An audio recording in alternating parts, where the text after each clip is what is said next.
My name is Nicole. I am 34 years old and somehow still healing from wounds my family inflicted. As a successful corporate liquidator, I escaped their toxicity but maintained occasional contact. At the family barbecue, my 8-year-old daughter politely asked for a hamburger. My brother yanked the plate out of her reach and said, "Those are only for kids with a future." Everyone at the table nodded in agreement. I quietly took our plates, dropped a crisp $100 bill directly onto the blazing hot grill, and walked out without looking back. At 10:55 that night, he texted me saying I should remember that attitude when I pack my bags because he just took the deed to my home. Before I continue the story, let me know where you are watching from in the comments. Hit like and subscribe if you have ever had to stand up to a family who completely underestimated your worth. Growing up in a status-obsessed Chicago suburb meant privilege to outsiders. But inside our sprawling home, emotional coldness permeated every corner. My parents, David and Susan, worshipped wealth and poured every ounce of support into my brother Brandon. Brandon is 38, a fund vice president, and the undisputed golden child. He married Simone, a stunning African-American woman who owns a boutique downtown. Together they represent what my parents value. I represent what they despise. To my family, I am just a struggling single mother working a dead-end job. I never corrected their assumptions. My daughter Lily is the absolute light of my life. She is brilliant, creative, and incredibly kind. She also has mild dyslexia. In a normal family, this is a minor difference to be managed. In my family, it is treated like a failure. They openly call her slow and treat her like she is incapable. I have spent years shielding her from their toxicity, limiting visits to mandatory holidays. This year, the 4th of July barbecue was hosted at my parents' estate. I only attended because Lily wanted to see her cousins. The afternoon was thick with humidity and the scent of charcoal. Brandon stood by the outdoor kitchen flipping burgers and holding court in a designer polo shirt. Simone sat under an umbrella discussing her boutique inventory. My mother Susan fluttered around, making sure everyone admired the catering spread she arranged. I sat quietly on a lawn chair watching Lily play. When the food was ready, the children lined up. Lily stood patiently behind Brandon's son, waiting her turn. She smiled up at her uncle, asking if she could please have a hamburger. Brandon looked down, his expression twisting into a cruel sneer. He pulled the platter of burgers out of her reach. He looked her right in the eyes, stating, "Hamburgers are only for kids with a future." He picked up a burnt hot dog with tongs and tossed it onto her plate. "Hot dogs are for the slow classes," he announced loudly, ensuring the entire patio heard him. The casual cruelty hung in the summer air. I felt a surge of pure rage flood my system. Lily looked down at her plate, her lower lip trembling as she tried to understand why her own uncle was treating her with such malicious contempt. Before I could intervene, my mother laughed. Susan actually laughed at the humiliation of her own granddaughter. She handed a thick hamburger to Brandon's son, turning to look at me with a condescending smile. "Do not be so sensitive, Nicole," she said. "Your brother is just preparing her for the real world. You barely make minimum wage at that asset liquidation job of yours, so she needs to develop a thick skin early. You cannot expect us to treat her like a prodigy when she clearly struggles with basic concepts." I did not cry or scream. Years of corporate negotiations taught me emotional reactions are exactly what bullies crave. They wanted a scene. They wanted me to break down so they could call me unstable. Instead, I stood up and walked to my daughter. I gently took the paper plate from her trembling hands and set it on the table. I reached into my purse, retrieving a crisp $100 bill. I walked directly to the massive grill where Brandon was standing. I did not break eye contact as I dropped the bill right onto the blazing coals. We watched in silence as the paper burst into bright orange flames. "Buy yourself some class, Brandon," I said, my voice perfectly level. I took Lily by the hand, turned my back on my stunned family, and walked out the gate into the warm summer evening. I drove us back, treating Lily to an expensive steakhouse burger, reminding her she is brilliant and loved. My family thinks I live in a cramped rented studio apartment. They have absolutely no idea I own a luxury penthouse. I bought it 3 years ago in cash using a corporate shell company to ensure my name never appeared on public records. At 10:55 that night, my phone vibrated, the screen illuminated with a text from Brandon. It read, "Remember that attitude. But now you need to pack your bags. Dad transferred the deed of your condo to my name. You are officially evicted." I stared at the screen, a cold smile spreading across my face. They had finally crossed the line to fraud. My father had just attempted to transfer a property he did not legally own, using forged signatures to punish me for the scene at the barbecue. They thought they were dealing with a helpless single mother who would just cry and accept their endless abuse. They were about to find out they had declared war on a corporate liquidator who specialized in dismantling corrupt enterprises. The cruel game they started was already completely over.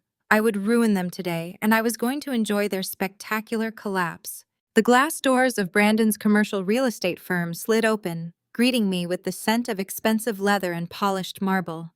The receptionist, a young woman hired entirely for her looks, barely glanced up from her monitor when I approached the front desk. She asked if I had an appointment. I bypassed her completely and pushed through the heavy double doors leading to the executive suites. I knew this layout intimately. I knew the exact square footage of this floor, the precise cost of the Italian marble under my boots, and the exorbitant monthly rent Brandon was paying to maintain this illusion of corporate dominance. I knew all of this because my asset management firm actually owned the commercial debt on this entire building. But to my brother, I was just the underachieving sister who needed to be put in her place. I pushed open the frosted glass door to Brandon's corner office without knocking. He sat behind a massive mahogany desk, leaning back in a high-backed leather chair that looked like a throne. He was on the phone laughing loudly about golf handicaps. Sitting on the pristine white sofa to his right was his wife Simone. She was dressed in head-to-toe designer labels, balancing an artisanal matcha latte on her knee. Simone ran a boutique on Fifth Avenue and carried herself with the aggressive confidence of a woman who believed she had married into royalty. When she saw me, her lips curled into a perfect practiced smirk. She uncrossed her legs and leaned forward, her eyes scanning my simple tailored suit as if calculating its clearance rack value. Brandon held up a finger to me, signaling me to wait while he finished his call. I did not wait. I stepped directly to his desk, grabbed the telephone receiver from his hand, and slammed it down onto the base. His face flushed with immediate rage. He jumped to his feet, adjusting his custom silk tie. "You have absolutely no right to barge in here," he snapped, his voice echoing off the floor-to-ceiling windows. "I am running a business. You should try learning what that means before you completely ruin Lily's life with your stubborn attitude." I kept my expression entirely neutral. I did not raise my voice or react to the bait about my daughter. "You sent me a text message last night," I said, keeping my gaze locked on his. "You claim Dad transferred the deed to my condo into your name." Brandon's anger instantly melted into a smug, triumphant grin. He opened his top drawer, pulled out a thick manila folder, and tossed it across the polished wood of his desk. The folder slid to a stop right in front of me. He leaned over the desk, resting his weight on his knuckles. I did not just claim it, he boasted, his eyes gleaming with malicious joy. "It is already done and filed. You have exactly 30 days to vacate the premises. Do not bother fighting it. You cannot afford a lawyer, and even if you could, you have no legal leg to stand on. I need the liquid capital for my new commercial high-rise project downtown. That condo is prime real estate, and it is entirely wasted on someone pushing liquidation papers for minimum wage." Simone stood up from the sofa and walked over to stand beside him. She placed a manicured hand on his shoulder, presenting a united front. "We know this is hard for you, Nicole," she said. Her voice dripped with artificial sympathy, the kind of tone you use to soothe a stray dog before calling animal control. "But Brandon has to think about the bigger picture. He is building a massive legacy for our family. You have been dragging everyone down for years. We cannot let your financial incompetence stall his high-rise project. The bank needs solid collateral to secure the construction loan." I looked down at the folder. I did not open it immediately. I let the silence stretch between us, watching their confidence solidify into absolute arrogance. We will give you $5,000 for a deposit on a cheap apartment, Simone chimed in, reaching into her designer handbag. She pulled out a sleek, embossed checkbook and a gold pen. We are not monsters, Nicole. I ignored the check she was waving in the air. I reached down and opened the manila folder. Inside was a standard eviction notice stapled to a copy of a property deed transfer. The document looked highly official, complete with notary stamps and filing seals. I picked up the deed transfer and studied it carefully. I scanned the property description, the parcel numbers, and the dates. Then I looked at the bottom of the second page, right where my father had supposedly signed his name as the legal owner, transferring his rights entirely over to Brandon. I calmly placed the document back down on the mahogany desk and tapped my index finger directly on our father's signature. You forged Dad's signature to transfer a property he does not even own, I said, my voice dropping to a dangerously quiet pitch. Brandon scoffed, rolling his eyes at Simone. What are you talking about? Dad bought that condo 10 years ago. I shook my head slowly, maintaining intense eye contact. I bought that building 3 years ago under an LLC, I explained. Dad defaulted on the mortgage, and I purchased it from the bank in cash to prevent foreclosure. I am the sole owner of the holding company. Dad has absolutely no legal claim to that property. Simone lowered her hand, the checkbook suddenly trembling between her fingers. She looked at Brandon, her confidence fracturing. Brandon swallowed hard, a visible bead of sweat forming at his temple. You are lying, he stammered, pointing a finger at me. You do not have that kind of money. I smiled coldly. I am not stalling. I am simply informing you of the facts. You forged Dad's signature on a fraudulent deed transfer. You just used a forged deed as collateral for your high-rise loan, Brandon. That is a federal offense. The heavy glass door to the office swung open with a violent crash, hitting the wall stop and vibrating on its hinges. My father, David, marched into the room with my mother, Susan, trailing closely behind him. They had clearly been waiting in the lobby, likely summoned by Simone the moment I walked in. Instead of questioning Brandon about the fraudulent deed, David marched straight toward me, his face flushed with anger, and slammed his hand down on the edge of the mahogany desk. He glared at me, pointing a finger mere inches from my face. You are going to sign the real deed over to your brother right now, he demanded, his voice thick with rage. Brandon just made a minor administrative error on the paperwork, and you are trying to turn it into a federal crime. You will not ruin his life over a worthless piece of real estate. I stared at him in silence, letting the sheer absurdity of his aggressive statement wash over me like cold water. A minor administrative error.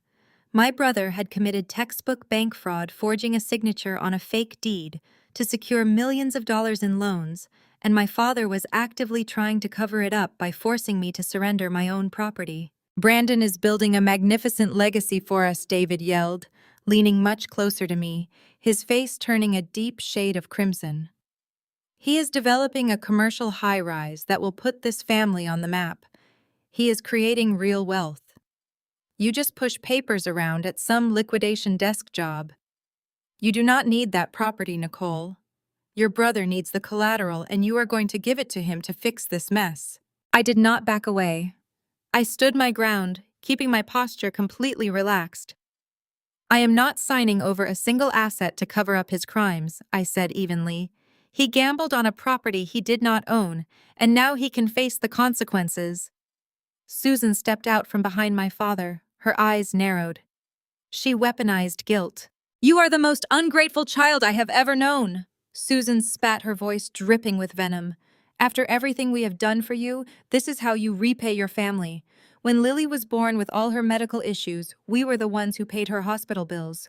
We saved your daughter when you had absolutely nothing. You owe us, Nicole. You owe your brother. You will sign that deed right now to repay your debt to this family. The air in the office went completely still. Brandon smirked, clearly believing our mother had just delivered the winning blow. Simone crossed her arms, looking at me with triumph. They genuinely believed their rewritten history. I turned back to Susan. My voice was dangerously quiet, but it carried across the large room with absolute clarity. You never paid a single dime for Lily's care, I stated, keeping my tone perfectly measured. Susan blinked, momentarily thrown off balance by my direct defiance. Of course we did, she insisted, though her voice faltered slightly. I took a step toward her.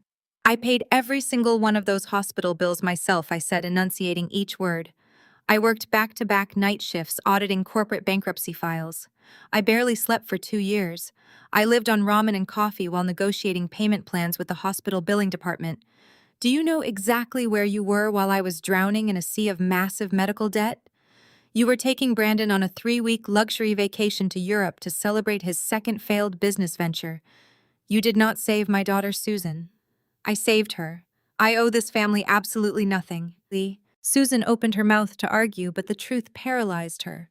She looked at David for support, but he was too busy glaring at me. This is not a negotiation, David growled, stepping between me and my mother. I do not care about who paid what bill 8 years ago. I care about this family's future. If you do not sign that deed over to Brandon right now, I will personally ensure you are cut out of every family event, every holiday, and every inheritance. You will be completely dead to us.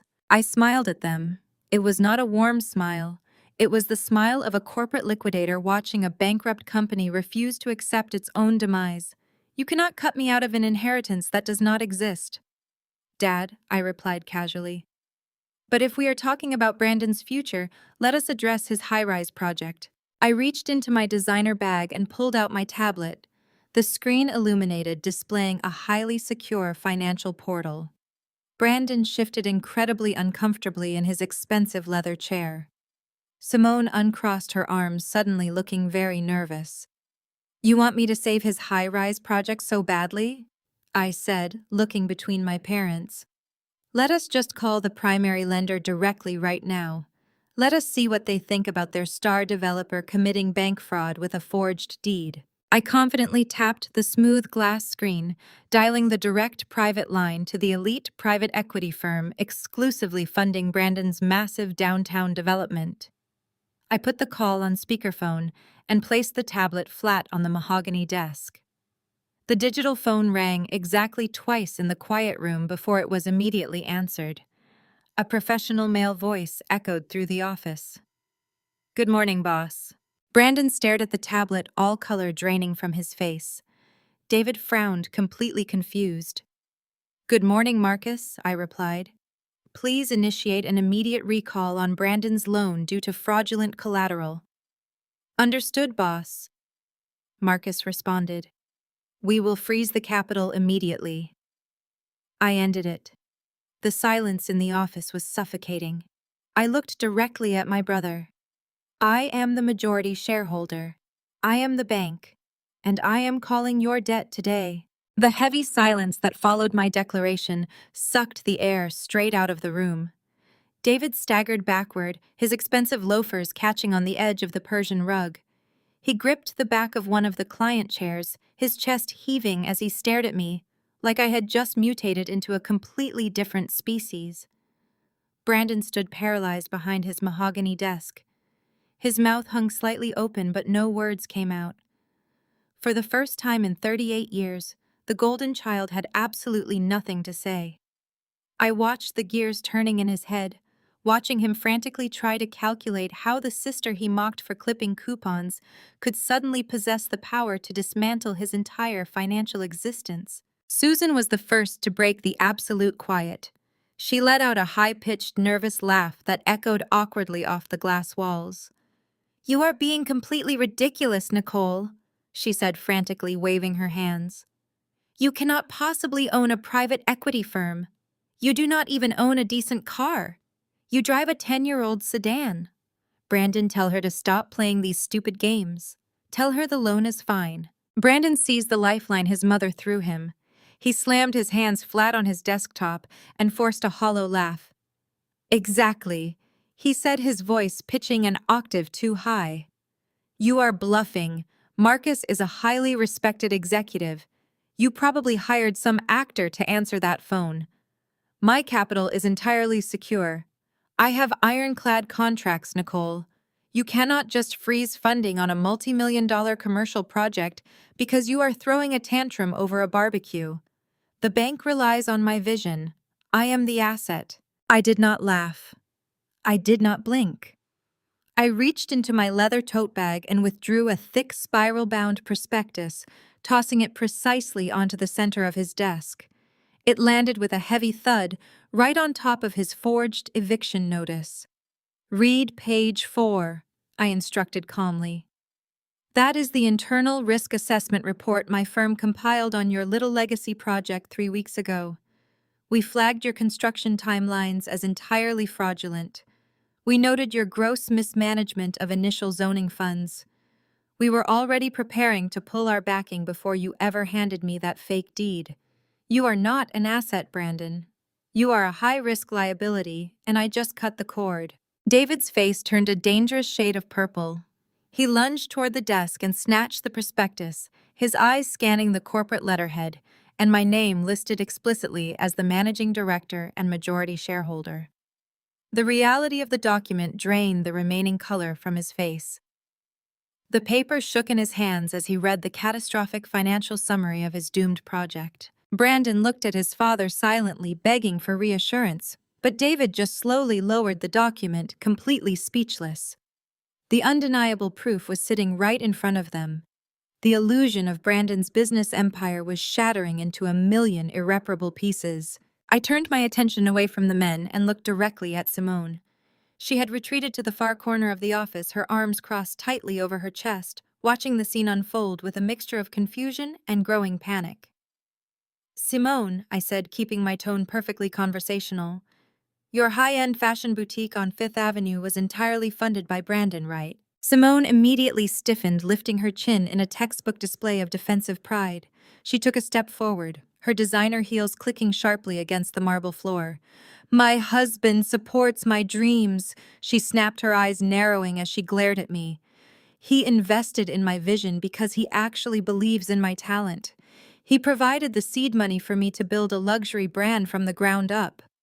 Something you know absolutely nothing about, Nicole. You spend your days crunching depressing numbers in a cubicle while I fly to Milan for Fashion Week. Brandon gave me the foundation to build my own empire. Do not try to drag my successful business into whatever petty sibling rivalry you are playing out right now." I nodded slowly, letting her finish her spirited defense of the man she thought she married. I reached into my bag one final time and pulled out a slim red leather ledger. I stepped forward and slid the ledger across the polished conference table until it stopped inches from her hand. Simone looked down at the red book, refusing to pick it up. "What is that?" she demanded, her voice losing a fraction of its aggressive edge. "That is the true financial foundation of your luxury brand," I said. "I strongly suggest you open it." Simone hesitated, casting a quick, uneasy glance at Brandon. Brandon's eyes widened in sheer terror. He lunged around the edge of his desk, reaching frantically for the ledger. "Simone, do not look at that!" he shouted, his voice cracking with genuine desperation. "She is just trying to manipulate you. Give it to me." But Simone was faster. She snatched the red ledger off the table and took 3 quick steps backward, keeping it completely out of his reach. She opened the cover, her eyes darting across the columns of numbers and highlighted bank transaction records. I watched her perfectly composed expression crumble into absolute horror. Her breathing hitched and she looked up at Brandon, her eyes wide with total disbelief. "He did not fund your beautiful boutique, Simone," I stated calmly, my voice echoing coldly in the absolute dead silence of the room. "He secretly took out a massive second mortgage on your entire company just to pay off his staggering offshore gambling debts. Your beloved store is completely bankrupt right now.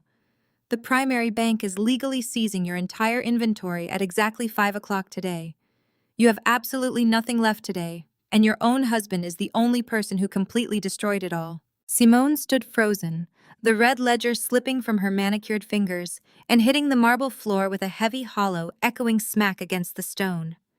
The reality of her ruined boutique, the vanity project she had paraded around high society for years, was gone in an instant.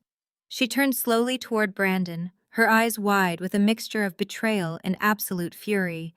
She demanded an explanation, her voice trembling, but Brandon could not even look at her. His gaze remained locked on me, his chest heaving as the walls of his carefully constructed financial empire collapsed completely. He was a cornered animal stripped of his leverage, his wealth, and his fraudulent collateral. But bullies like my brother never simply surrender.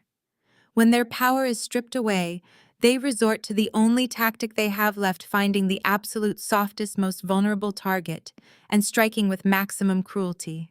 Brandon shifted. The panic in his eyes contorted into something venomous, incredibly hateful, and completely dark. He took a slow, menacing step toward me, a cruel sneer twisting his face. "You think you have won, Nicole?" he hissed, his voice dropping to a harsh, guttural whisper. "You think you can just march in here, destroy my business, ruin my marriage, and walk away clean? You forgot one very important detail. You have a massive liability, and I know exactly how to exploit it." I maintained my perfectly neutral expression, refusing to give him the satisfaction of a reaction. "I am talking about Lily," he sneered, leaning closer so I could smell the stale coffee on his breath. "You want to play hardball with my life? Fine. Let us talk about your daughter. Let us talk about how you are a struggling, unstable single mother who cannot even provide proper care for a special needs child." My blood ran ice cold, but my outward composure remained absolute rock solid. "Do you really think a judge would look favorably on your living situation?" Brandon taunted, gaining confidence as he weaponized my child. "I will call Child Protective Services right now. I will tell them you are an unfit mother. I will use her learning disability as proof of medical neglect. I will claim you are denying her the specialized tutoring she desperately needs because you are too busy plotting corporate takeovers. I have powerful friends in the family court system, Nicole.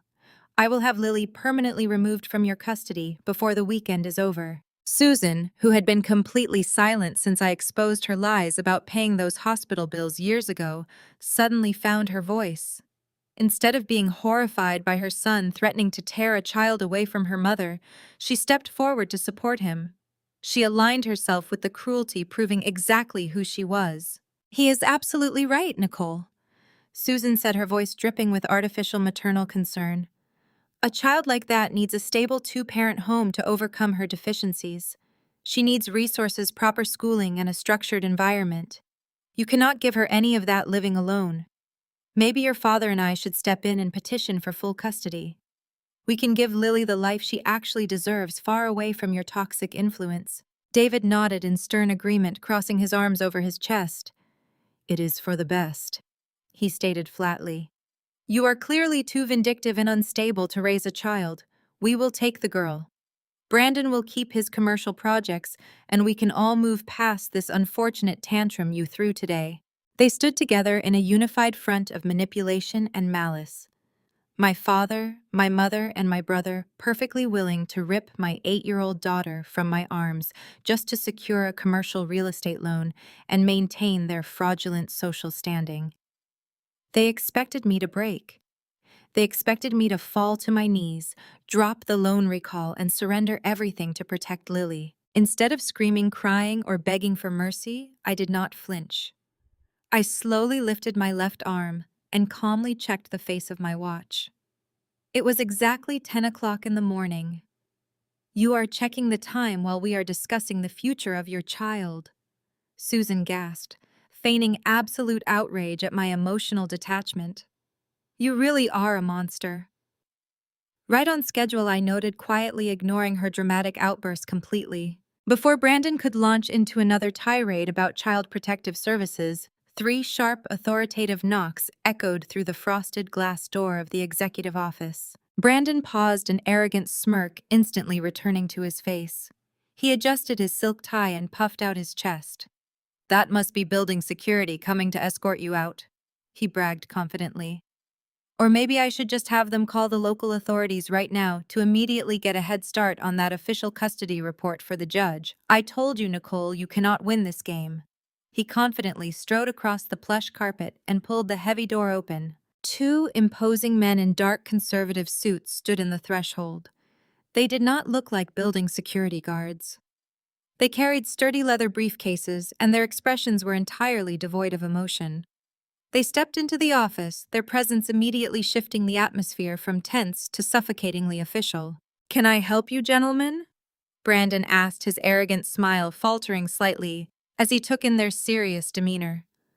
"We are in the middle of a private family meeting, but if you are here to remove this woman, please proceed." The lead investigator did not look at me. He kept his steely gaze firmly fixed on my brother. He reached into the deep inner pocket of his tailored suit jacket and smoothly extracted a black leather wallet. He flipped it open with a perfectly practiced motion, holding it high, and the investigator flashes a silver badge. "Brandon, we are with the IRS Criminal Investigation Division. We need to talk about your offshore accounts." The lead investigator did not lower his silver badge. He held it perfectly still, allowing the harsh overhead lights of the executive office to catch the intricate engraving. The second agent, a woman with a severe expression and a heavily laden briefcase, stepped into the room and closed the frosted glass door firmly behind her, sealing us inside. Brandon staggered backward, his expensive leather loafers catching on the edge of the Persian rug. The color drained from his face, leaving his skin a sickly ashen gray. His chest heaved beneath his custom silk shirt. He absolutely could not breathe at all. "There has to be a mistake," Brandon stammered, his voice cracking. "I do not have offshore accounts. My domestic finances are perfectly transparent. My business is entirely and completely legitimate." David stepped directly in front of his golden child, puffing out his chest to project the authority he had used to intimidate local contractors. He adjusted his suit jacket and glared down at the two federal agents. "Listen here," David demanded, using his authoritative tone. "I am David Preston. I own the largest regional manufacturing network in this state. I sit on the City Council Advisory Board. I play golf with the regional director of the Federal Reserve Branch. You are making a very massive error. This is just a simple family misunderstanding regarding a minor real estate transfer. You do not just barge into my son's executive suite without a warrant and make wild accusations about offshore banking. I strongly suggest you turn around, walk out that door, and verify your paperwork before I make a phone call and have both of your badges stripped." Nice size. The male agent finally lowered his badge, slipping it smoothly back into his inner jacket pocket. He did not look intimidated. He looked bored. He did not acknowledge David's resume, his golf buddies, or his threats. Instead, the agent bypassed my father, stepping around him as if he were a piece of cheap office furniture. The agent stopped directly in front of me. The severe woman with the heavy briefcase flanked him, opening the leather flap and withdrawing a thick stack of spreadsheets. "Ms. Nicole," the lead agent said, his voice professional, carrying a distinct note of respect. "Thank you for providing the initial audit files to our department last month. Your forensic accounting breakdown saved us weeks of preliminary investigation. The routing numbers you flagged directly connected the fraudulent construction loans to the shell companies in the Cayman Islands." The silence that crashed down on the office was absolute. The air grew heavy, thick with the sudden horrifying realization of what I had done. I had not just caught Brandon in a spontaneous lie. I had been systematically tracking his financial crimes for months. I was the architect of his total destruction. Brandon let out a strangled, breathless gasp, gripping the edge of his mahogany desk to keep his knees from buckling. He looked at me with wide, terrified eyes, finally seeing the corporate liquidator instead of the scapegoat sister. Susan's reaction was instantaneous and violently primal. The carefully cultivated image of the high society matriarch completely evaporated, her face contorted into a mask of pure, unadulterated rage. "You vicious, ungrateful little wretch!" Susan shrieked, her voice echoing shrilly off the glass walls. "You set up your own brother. You planned this just to ruin him." Susan lunged forward, her hands outstretched, her manicured fingernails curled like claws, aiming directly for my face. I did not step back. I did not flinch. I braced myself, fully prepared to take the physical hit, just to watch her catch an assault charge right in front of two federal agents. But the hit never came. Simone moved with blinding speed. She stepped directly into Susan's path, violently shoving her shoulder hard enough to send my mother stumbling backward into David's arms. Susan gasped in pure shock, clutching her chest as she stared at her beloved daughter-in-law. "Do not touch her!" Simone snarled, her voice dropping to a lethal icy register. Simone's entire demeanor had fundamentally shifted. The arrogant, label-obsessed woman was gone. In her place stood someone who had just watched her life's work evaporate into thin air. She turned her back on my stunned parents and walked toward Brandon. Brandon held up his hands, completely pathetic and trembling. "Simone, baby, please listen to me. I can explain the ledger. I was going to win it all back. I had a system. I just needed the high-rise collateral to cover the margins." Simone did not yell. She did not cry. She looked at the man she had married with a level of disgust so profound it seemed to lower the temperature in the room. "You took out a second mortgage on my boutique," Simone said, her voice shaking with raw, controlled fury. "You used my name. You used my inventory. You bankrupted the only thing I ever built myself just so you could hide stolen money from the IRS to cover your disgusting gambling addiction." "I was protecting our lifestyle," Brandon pleaded, tears actually brimming in his panicked eyes. "You destroyed my life to save yourself," Simone stated flatly.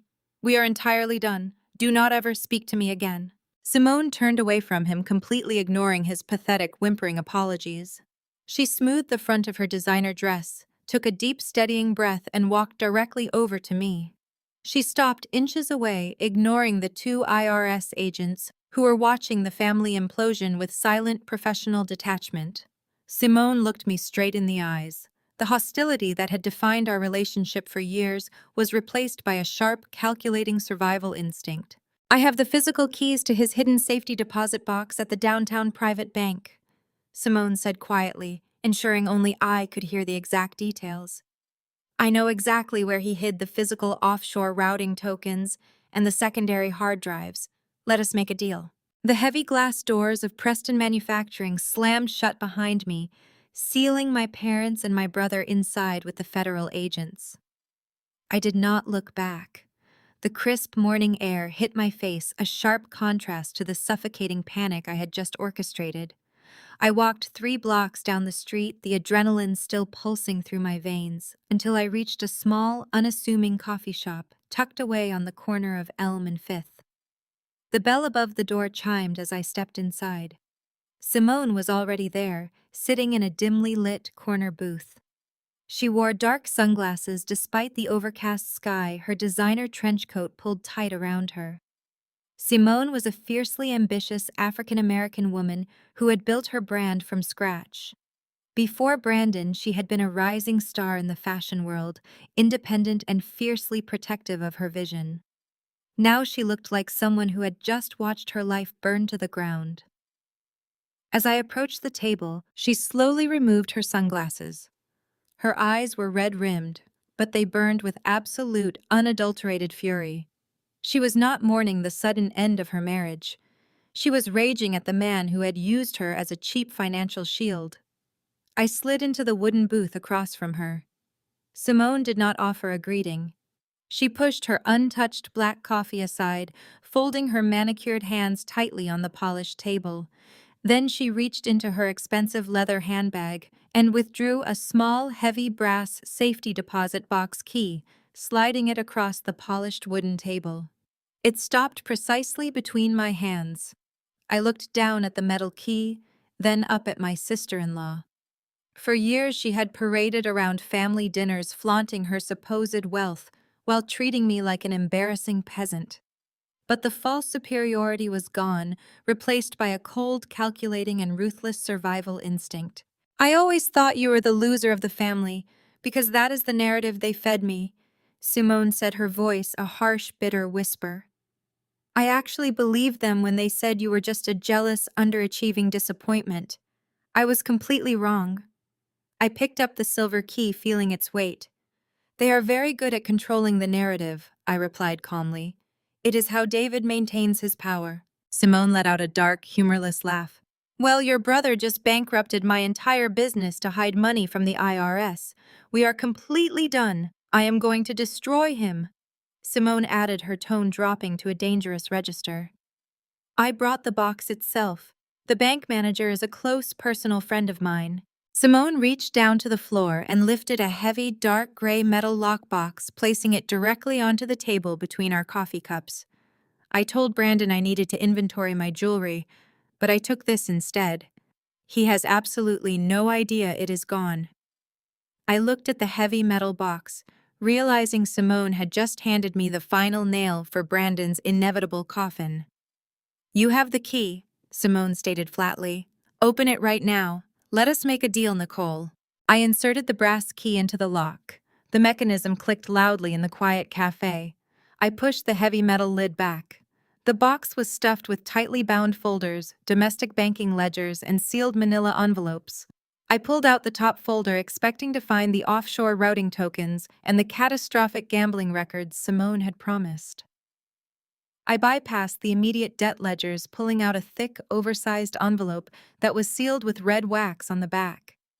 The corporate seal of Preston Manufacturing was stamped directly onto the front of the envelope. I broke the wax seal and slid the contents onto the table. It was not Brandon's personal gambling ledger. It was a massive, highly classified corporate banking file. My eyes scanned the columns of numbers, the rapid systematic withdrawals, and the corresponding transfer destinations. Simone leaned forward, her brow furrowing deeply as she read the headers. "What is that?" she demanded, pointing to the official corporate letterhead. I traced the transaction lines with my index finger, my heart pounding a steady, rhythmic beat.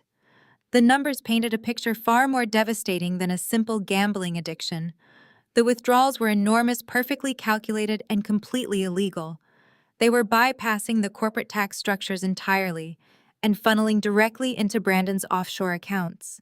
I flipped to the final page of the document, staring at the authorization signatures required to move such massive amounts of corporate capital. Brandon's signature was there, arrogant and sloppy. But right next to it, authorizing every single fraudulent transfer, was another signature. It was bold, deliberate, and undeniably clear. "This is not just Brandon's gambling debt," I stated very quietly.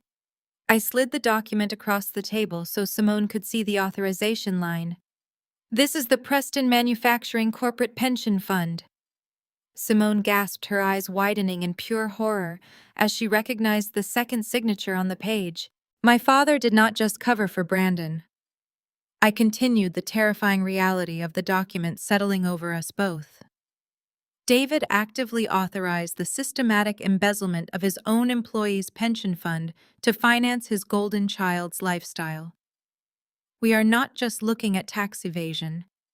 We are looking at a multi-million-dollar federal conspiracy, and David Preston is the mastermind. I finished the words, hanging heavily in the air between us. Simone stared at David's signature, the absolute proof of his ultimate betrayal laid bare. The patriarch of the family, the man who constantly lectured me on morality and success, had robbed his own loyal workers to protect his reckless son. Simone slowly looked up from the document, her dark eyes locking onto mine with a new, terrifying intensity. "They are going to prison," she whispered, her voice trembling with absolute certainty. "Both of them." I nodded once, perfectly calm. "Yes, they certainly are, Simone." I gathered the documents and slid them into my tote. Simone gave a nod of solidarity. Our alliance was forged in the fire of their greed. I left the shop operating with clarity. I knew where my father was tonight. Every third Thursday, David and Susan hosted a lavish private dinner at the Oak Ridge Country Club. It was their stage for entertaining politicians and projecting the flawless image of the Preston dynasty. Tonight, that stage would host a very different performance. I drove straight to the club. The valet tried to stop me at the entrance, recognizing my vehicle did not belong to a member, but I bypassed him completely. I walked through the double doors, heels clicking against the marble floor.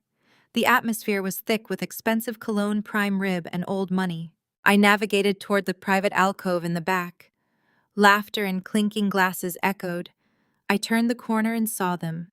David sat at the head of a white table, a glass of bourbon in his hand. Susan sat to his right, wearing a diamond necklace, laughing at a joke told by the city mayor. 3 other politicians filled the remaining seats, captivated by his manufactured charm. I walked directly up to the table. The sudden appearance of an uninvited guest caused the laughter to die instantly. Susan noticed me first. Her practiced smile vanished, replaced by a look of sheer panic. She opened her mouth to demand security, but I was faster. I reached into my bag and pulled out the copy of the pension ledger. I leaned over the table and dropped the heavy stack of papers directly onto David's dinner plate. The documents landed with a smack, knocking over his water goblet and splashing ice across the tablecloth. David jumped back his chair, scraping against the hardwood floor. The politician stared in shock at the sudden intrusion. "What is the meaning of this?" David roared, his face flushing. "How dare you interrupt a private event?" I kept my voice loud enough for every politician at the table to hear. "I thought the mayor might be interested in seeing how Preston Manufacturing treats its employees," I stated. "These ledgers show you embezzling millions from your workers' pension fund to finance your son's gambling debts. It is a fascinating read regarding local business ethics." The silence was deafening. The mayor stared at the documents, his face turning pale. Susan gasped, clutching her diamond necklace as if physically struck. David's face turned a dangerous shade of purple. His neck veins bulged. He did not try to deny it. He knew the numbers on those pages were indefensible. He lunged forward, grabbed my upper arm with a bruising grip, and dragged me away from the table. "Excuse us for a moment," David barked at his horrified guests. "A minor family misunderstanding." He pulled me roughly through the swinging doors into a deserted service hallway, slamming the door shut behind us. He backed me against the wall, his breathing ragged, his eyes wide with cornered fury.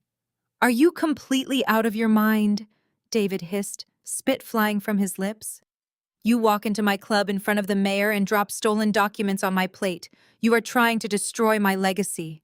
"You destroyed your legacy the second you stole from the people who built your company," I countered, shaking off his grip and straightening my jacket.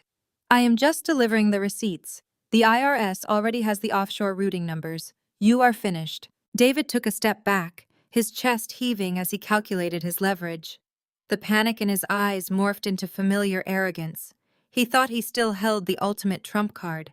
He thought he could control me with the one thing he used to keep me in line. "You think you are so smart?" he sneered, pointing a finger at my chest. "You think you can blackmail me with these ledgers? If you do not walk back in there right now, apologize to my guests, and hand over every copy of those files, I will completely erase you. I will call the estate lawyers tonight. I will cut you out of your grandfather's multi-million-dollar trust fund. You will not see a penny of the wealth. I will leave you and Lily on the streets." I stared at the man who had spent 38 years treating me like a disposable liability. I looked at his red face, his desperate threats, and his absolute belief that he controlled the financial universe. And for the first time in my entire life, I laughed. It was not a small chuckle. It was a loud, genuine laugh that bounced off the hallway walls. David stopped, his mouth hanging slightly open in total confusion. He expected tears. He expected surrender. He did not expect pure, unadulterated amusement. "You are threatening to cut me out of Granddad's trust fund?" I asked, my voice dripping with pity. David narrowed his eyes, his confidence wavering. "Yes, I am, and I will do it." I shook my head slowly, letting the reality of his ignorance wash over the conversation. "You mean the trust fund Granddad left entirely to me 5 years ago?" I asked, my voice deadly and clean. David froze. The color drained completely from his arrogant face. "I have controlled the estate since the day he died," I stated, stepping closer, so he could hear every word with perfect clarity. "He knew you were bleeding the company dry. He knew you were funneling money to Brandon. He bypassed you entirely. I am the sole executor and the sole beneficiary. I have been paying your monthly allowance out of pity just to keep you quiet while I gathered the evidence to shut you down. You do not have a trust fund, David. You do not have a pension fund. You do not have a dime to your name." David crumbled against the service hallway wall of the country club, the copy of the pension ledger still damp from his spilled water goblet. I walked away without a second glance, leaving him to face the hollow wreckage of his elite status. By the next morning, the reality of my financial dominance hit the rest of the household like a physical blow. The automatic transfers from my grandfather's trust fund were instantly frozen. The premium credit cards Susan kept in her designer wallet failed at the boutique registers, and the utilities on their Fairfield estate flagged pending disconnection notices. Deprived of the wealth she had used to buy social relevance, Susan did what she always did when cornered. She chose desperation over dignity. Susan decided that if she could not manipulate me with legal threats or corporate blackmail, she would weaponize the only piece of leverage she thought I had left. She targeted my 8-year-old daughter, Lily. At precisely 1 o'clock in the afternoon, Susan's luxury SUV clattered into the brick-paved drop-off lane of St. Jude's Academy, the elite private school where I had quietly enrolled Lily, using my own independent capital. Susan threw open the heavy oak doors of the administrative building, her heels clicking sharply against the polished hardwood floors. She didn't look like a proud grandmother. She looked like a frantic line item on an asset liquidation report, her blonde hair slightly disheveled, and her breathing erratic. The administrative lobby of St. Jude's Academy was an oasis of quiet privilege lined with oil paintings of historic benefactors and glass cases displaying student achievements. Susan bypassed the security sign and desk, entirely marching straight to the mahogany counter where the principal's administrative assistant sat. She slammed her designer handbag down onto the pristine surface, demanding immediate action. "I am here to withdraw my granddaughter, Lily Preston, immediately," Susan announced, her voice pitching high with forced authority. "There is a severe family emergency, and her mother is currently incapacitated. Pack her things right now." The assistant looked up, completely unbothered by the theatrical display. "Ma'am, you need to be on the authorized pickup list, and we require a secure identification check before any student is released before the final bell." "I do not need an identification check," Susan snapped, waving her hand imperiously. "I am Susan Preston. My family has lived in this region for generations. My husband is a prominent figure. This is entirely a private family matter. Now get the girl." Before the assistant could answer, the door opened again and my father entered, trailing behind my mother like a shadow. David looked frantic, his face still a deep purple from the encounter with the IRS agents. He slammed his leather planner onto the reception counter, demanding immediate compliance. "We are taking our grandchild," David bellowed, his voice echoing off the high ceiling. "Nicole has lost her mind and she is not fit to make legal decisions for Lily. Call her classroom right now." Principal Vance stepped out from her inner office, drawn by the increasing disruption. She was a poised woman with sharp gray eyes, wearing a tailored navy blazer. She did not smile. She looked at David and Susan with an expression of clinical evaluation, having already been briefed weeks ago by my corporate legal team regarding the files in Duyan Mal 4_15.x about our strict private security protocols. "Mr. and Mrs. Preston," Principal Vance said, her voice dropping to a cool, professional register. "St. Jude's Academy strictly enforces its security mandates. If you are not listed on the digital enrollment ledger as an authorized guardian, we cannot and will not release any child to your custody." Susan's mask of high society politeness fractured completely, exposing the ugly, desperate core beneath. She leaned over the counter, her face flushing a dangerous shade of red as she lashed out at the child she had spent years ignoring. "You do not understand the situation," Susan hissed, her voice vibrating with malice. "My daughter Nicole is completely unstable. She is neglecting that child. Lily has severe developmental delays.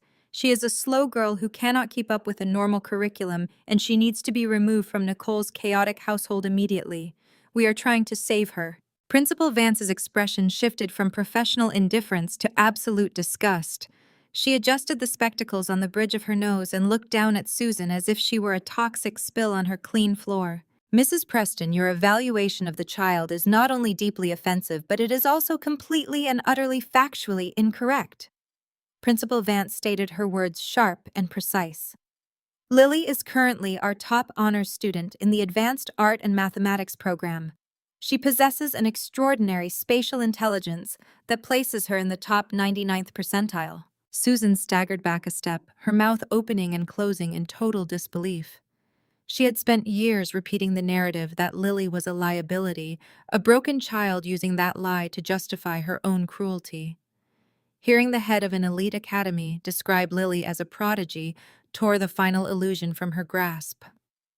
"That is impossible," Susan whispered. "Nicole does not have that kind of capital. She drives a 10-year-old sedan." And furthermore, Principal Vance continued ignoring Susan's economic denial. "Lily is strictly protected by private security protocols. We do not release her because her safety is an immutable term in our enrollment contract." Principal Vance raised her hand and pressed a discreet button beneath the counter. Within seconds, two massive private security guards stepped into the lobby, flanking Susan and David on either side and effectively blocking their exit. The heavy oak door to the principal's inner office opened wider, and I stepped out into the bright light of the lobby. "If you ever come near my daughter again, I won't just cut off your monthly allowance," I told Susan. "I will put you on the street."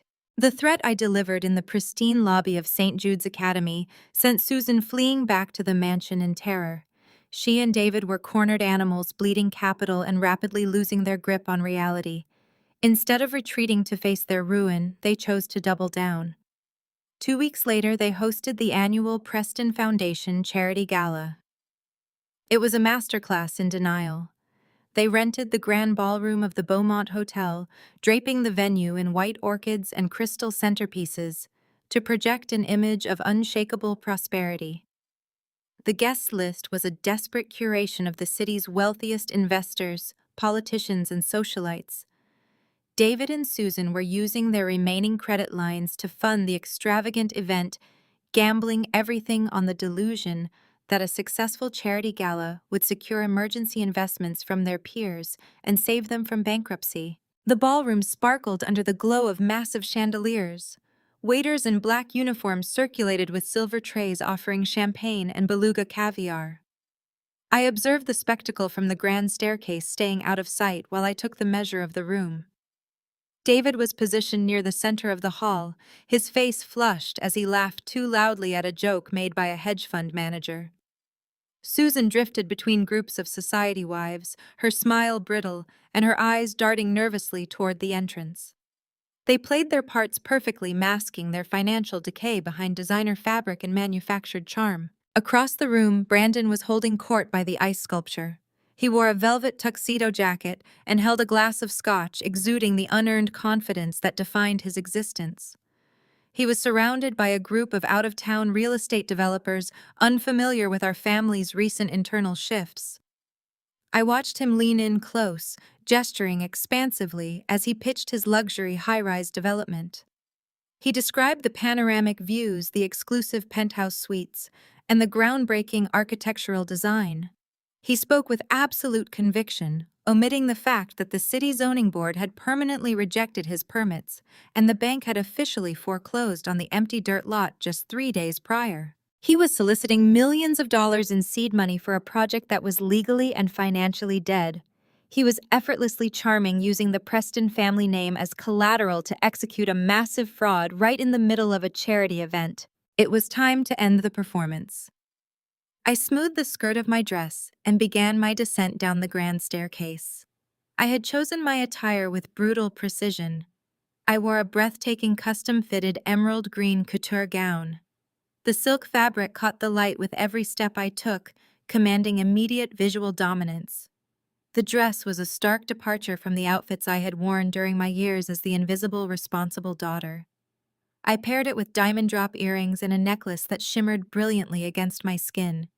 I looked like power incarnate. The transformation in the room's atmosphere was instantaneous. Conversations at the foot of the stairs faded into silence as guests turned to look at the woman descending from the shadows. The string quartet missed a beat. Heads turned and a ripple of whispers moved through the crowd. I kept my posture perfectly straight, my gaze sweeping over the attendees with serene authority. Brandon noticed the sudden shift in the room's energy. He turned away from his investors, his smile faltering as his eyes locked onto me. His face contorted with anger. He thrust his scotch glass onto a passing waiter's tray and marched directly toward the staircase, his jaw clenched tight. He intercepted me just as my heel touched the final marble step. He planted his body squarely in my path, attempting to use his physical size to intimidate me. He leaned in close, the smell of alcohol sharp on his breath. "You do not belong here.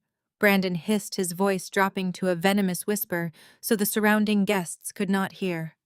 "This is an exclusive event for serious investors. Turn around and walk out the door before I have security throw you out." I looked at my brother, taking in his sweat-slicked forehead and the desperate panic swimming in his eyes. I did not flinch. I did not step back at all.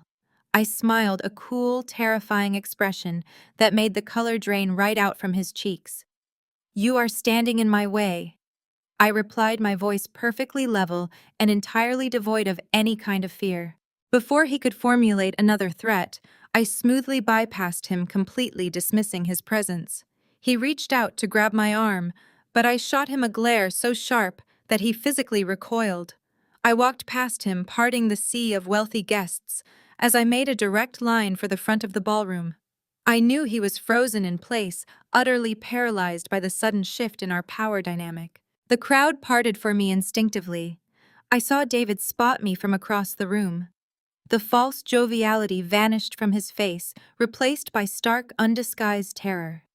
He started to push his way through the crowd toward me, but he was too far away, and the press of bodies slowed his frantic progress. I reached the elevated stage where the string quartet was playing. I walked up the 3 carpeted steps with deliberate grace. The musician stopped playing entirely as I approached the center of the platform. I took the main microphone from its stand. The feedback whined sharply for a fraction of a second before settling into absolute heavy silence. Every single eye in the vast ballroom was locked onto me. Hundreds of influential figures waited with bated breath. I looked out over the sea of faces, locating David, who was currently restrained by a group of confused guests, and Brandon, who stood pale and sweating near the ice sculpture. "Good evening. As the new owner of this venue, I have an announcement." The massive digital screens behind us flashed, swapping the catastrophic corporate balance sheets for a terrifying new document. It was a meticulously organized dossier of bank transfers, routing numbers, and offshore corporate registrations. Simone stood beside me, perfectly poised, her microphone steady in her manicured hand. She began reading the transaction dates aloud, her voice ringing with the clarity of a judge passing down a life sentence. Every single donation collected tonight, and every pledge made over the past 3 years, had been funneled directly from the Preston Foundation into a Cayman Islands shell company, registered exclusively under Brandon's name. The reaction in the ballroom was instantaneous and explosive.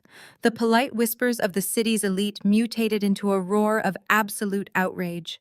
Men in expensive tuxedos who had just handed over massive checks surged toward the stage, their faces contorted with fury. Women in couture gowns gasped, backing away from Susan as if her sudden poverty were a contagious disease. Susan pressed herself against the edge of the caviar buffet, her hands covering her mouth, watching her entire social universe turn violently against her. The illusion was dead. A group of heavy-hitting international investors, the very men Brandon had been trying to swindle just 10 minutes earlier, broke through the crowd and cornered David near the center of the room. They were shouting, demanding immediate accountability, their voices echoing off the crystal chandeliers. They demanded their money back. They threatened lawsuits, federal exposure, and immediate asset seizures. David was drowning. The swaggering patriarch, the man who had ruled our family with an iron fist and absolute economic terror, was visibly shrinking under the weight of his own hubris. Sweat poured down his face, staining the collar of his custom suit. He looked left and right, his eyes darting frantically for an exit, for a scapegoat, for anything that could shield him from the consequences of his own greed. He looked at Susan, who was paralyzed by shame. He looked at me, standing high above him on the stage, holding the undisputed power. Finally, his desperate gaze locked onto Brandon. David raised a trembling arm and pointed his index finger directly at his golden child. His voice, usually so composed and commanding, cracked into a hysterical, cowardly shriek. "He did it!" David screamed, his face red with panic as he backed away from the furious investors. My son acted completely alone. I had absolutely no idea he was doing this. He managed the foundation accounts. He handled the offshore transfers. I am a victim here, just like the rest of you. He manipulated the entire family. The ballroom fell into a stunned, breathless hush. Even the angry investors paused, shocked by the sheer lack of loyalty. I stood on the stage and watched the exact moment Brandon Preston's entire reality fractured. Brandon stared at his father, his eyes wide with a profound, shattering betrayal. For 32 years, Brandon had been the untouchable prince of the Preston Empire. He had been given every advantage, every bailout, and every ounce of praise while I was shoved into the shadows and labeled a disappointment. He had believed with absolute arrogance that his father's love and protection were unconditional. Now cornered by ruin, his father had discarded him in a heartbeat to save his own skin. Brandon was not the cherished heir. He was just a convenient human shield. "You are lying," Brandon whispered, though the microphone picked up the raw devastation in his voice. "You signed the authorization forms, Dad. You set up the shell accounts for me.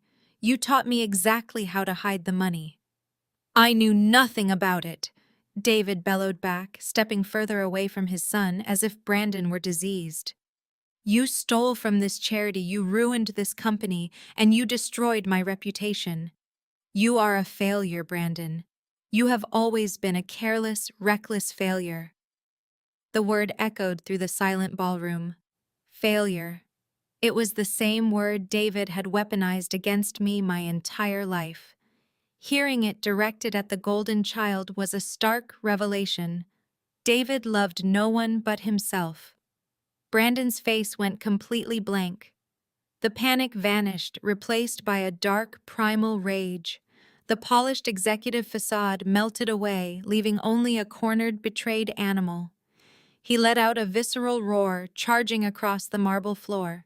He closed the distance between them in 3 massive strides, grabbed his father by the lapels of his expensive tuxedo, and threw a brutal, devastating punch right into David's jaw. The crack of bone hitting bone echoed sharply across the room. David collapsed backward, crashing hard into a table of champagne flutes. Glass shattered everywhere, raining down on the polished marble as the patriarch of the Preston family hit the floor. Susan shrieked a piercing sound of absolute terror, but she did not move to help him. Brandon stood over his father, his chest heaving, his fists clenched, screaming incoherently. Several guests scrambled backward in horror. David lay groaning among the broken crystal, his lip bleeding, looking up at his son in pure terror. It was the ultimate grotesque collapse of a fake dynasty. I stood on the stage watching the violence unfold with cold detachment. I did not signal the security team to intervene. I let them destroy each other in front of the entire city. Suddenly, the sharp, unmistakable wail of police sirens pierced the night air. The flashing red and blue lights illuminated the massive stained glass windows of the ballroom, painting the chaotic scene in stark, rhythmic flashes. The guests froze, staring toward the grand entrance. Brandon froze, his bloody fist still clenched. David scrambled backward on the floor, trying to put distance between himself and his son. They thought the police were coming to break up a physical assault. I leaned into the microphone, my voice echoing. "They are not here for the physical fight," I announced. "They are executing the arrest warrants for the pension fund embezzlement." The harsh fluorescent lights of the downtown precinct offered a brutal contrast to the crystal chandeliers of the ballroom. The transition from elite high society to the sterile reality of the criminal justice system had taken less than an hour. The police had hauled David and Brandon out of the hotel in handcuffs, their designer tuxedos wrinkled and stained with sweat, blood, and spilled champagne. The local press had already surrounded the building, their camera flashes capturing every humiliating second of the public destruction. Inside the precinct, the atmosphere was entirely devoid of the deference David usually commanded from everyone. He was no longer a wealthy patriarch. He was a federal suspect facing decades in a penitentiary. The authorities immediately separated the 2 men. Brandon was placed in an interrogation room down the hall, already cracking under the immense pressure. The detectives informed me that within 10 minutes of sitting at the metal table, the golden child had started talking.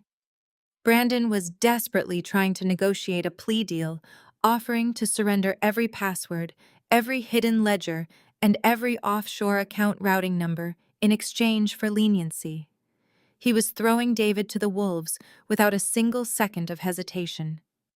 This proved that the family loyalty David had preached was nothing more than a transactional illusion. I walked through the bustling precinct corridors with complete composure.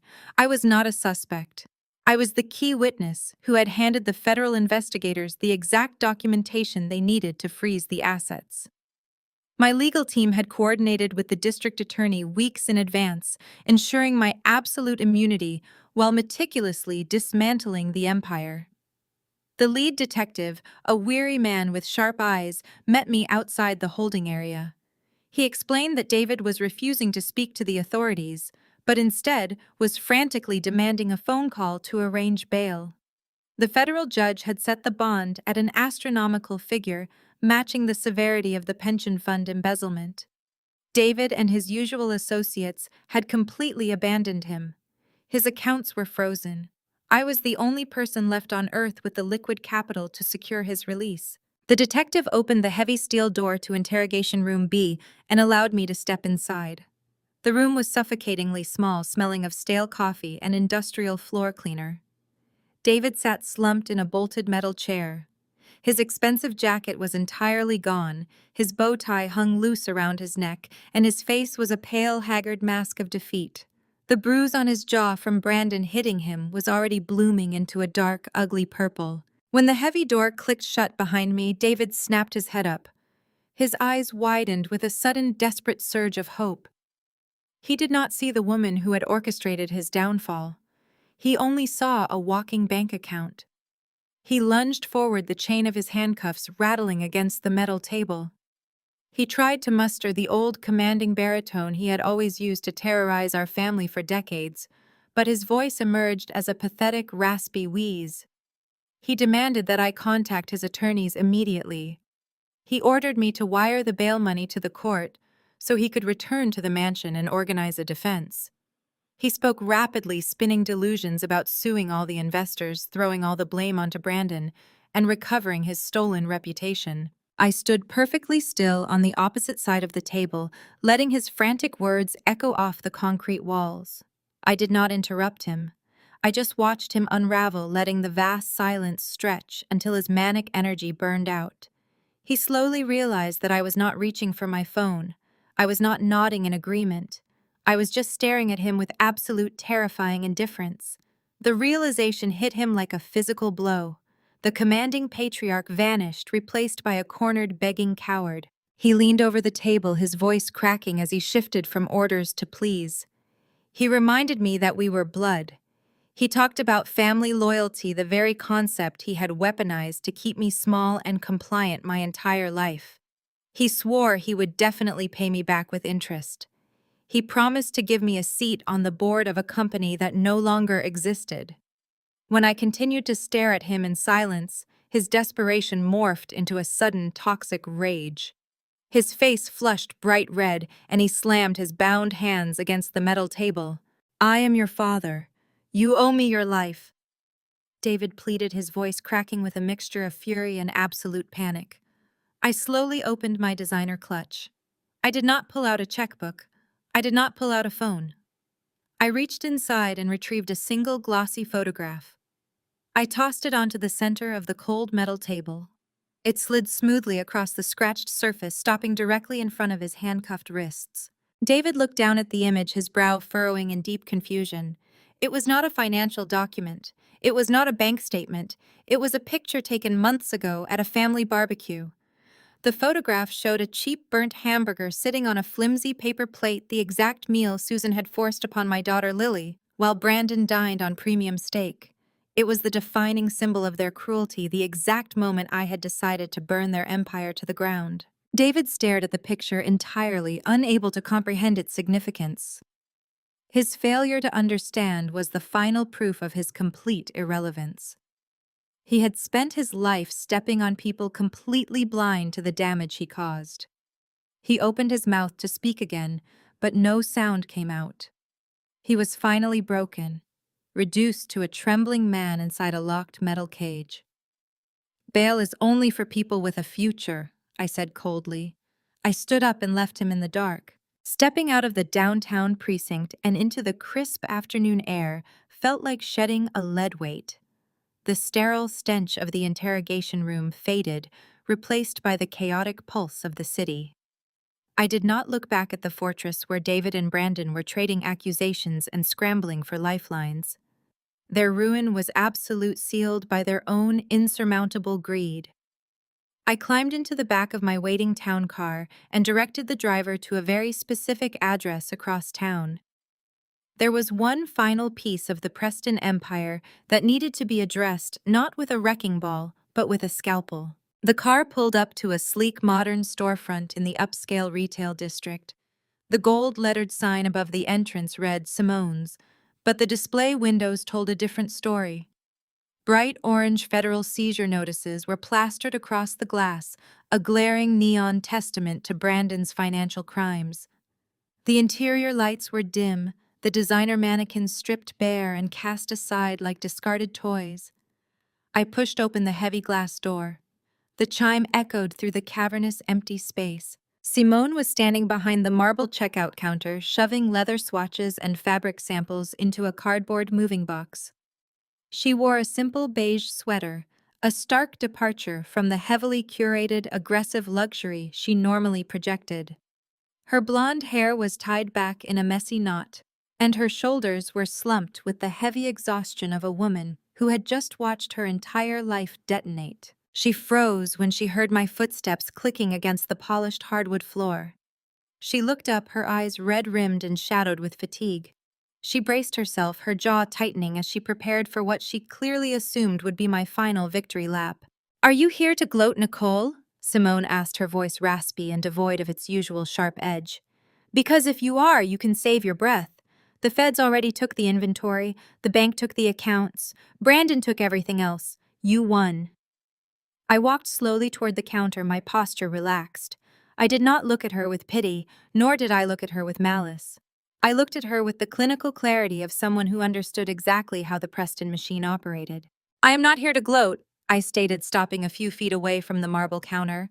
"I am here to balance a ledger." Simone let out a harsh, bitter laugh, dropping a stack of invoices into the box. "The ledger is wiped out. Brandon used this boutique as collateral for his offshore shell games without telling me. He drained the operating accounts to cover the margins on that fake high-rise project. I spent 5 years building this brand, Nicole. 5 years of working 80-hour weeks while he played master of the universe, and he incinerated it in 6 months to save his own skin." She gripped the edge of the box, her knuckles turning white. I turned the lockbox over to the authorities because I found the secondary ledgers. I saw the forged signatures. He was going to let me take the fall for the tax evasion. My own husband. "He was a parasite," I replied smoothly, my voice echoing in the empty retail space. "David taught him that the people around him were just resources to be consumed. You married into a toxic system, Simone. You bought into the illusion of the Preston dynasty, letting their arrogance blind you to the rot underneath. But when the fire started, you did not burn with them. You chose the truth at the end." Simone looked down at the marble counter, a solitary tear escaping her eye and tracking down her cheek. "Choosing the truth cost me everything. I have $50 in my personal checking account. I am moving into my sister's spare bedroom tonight.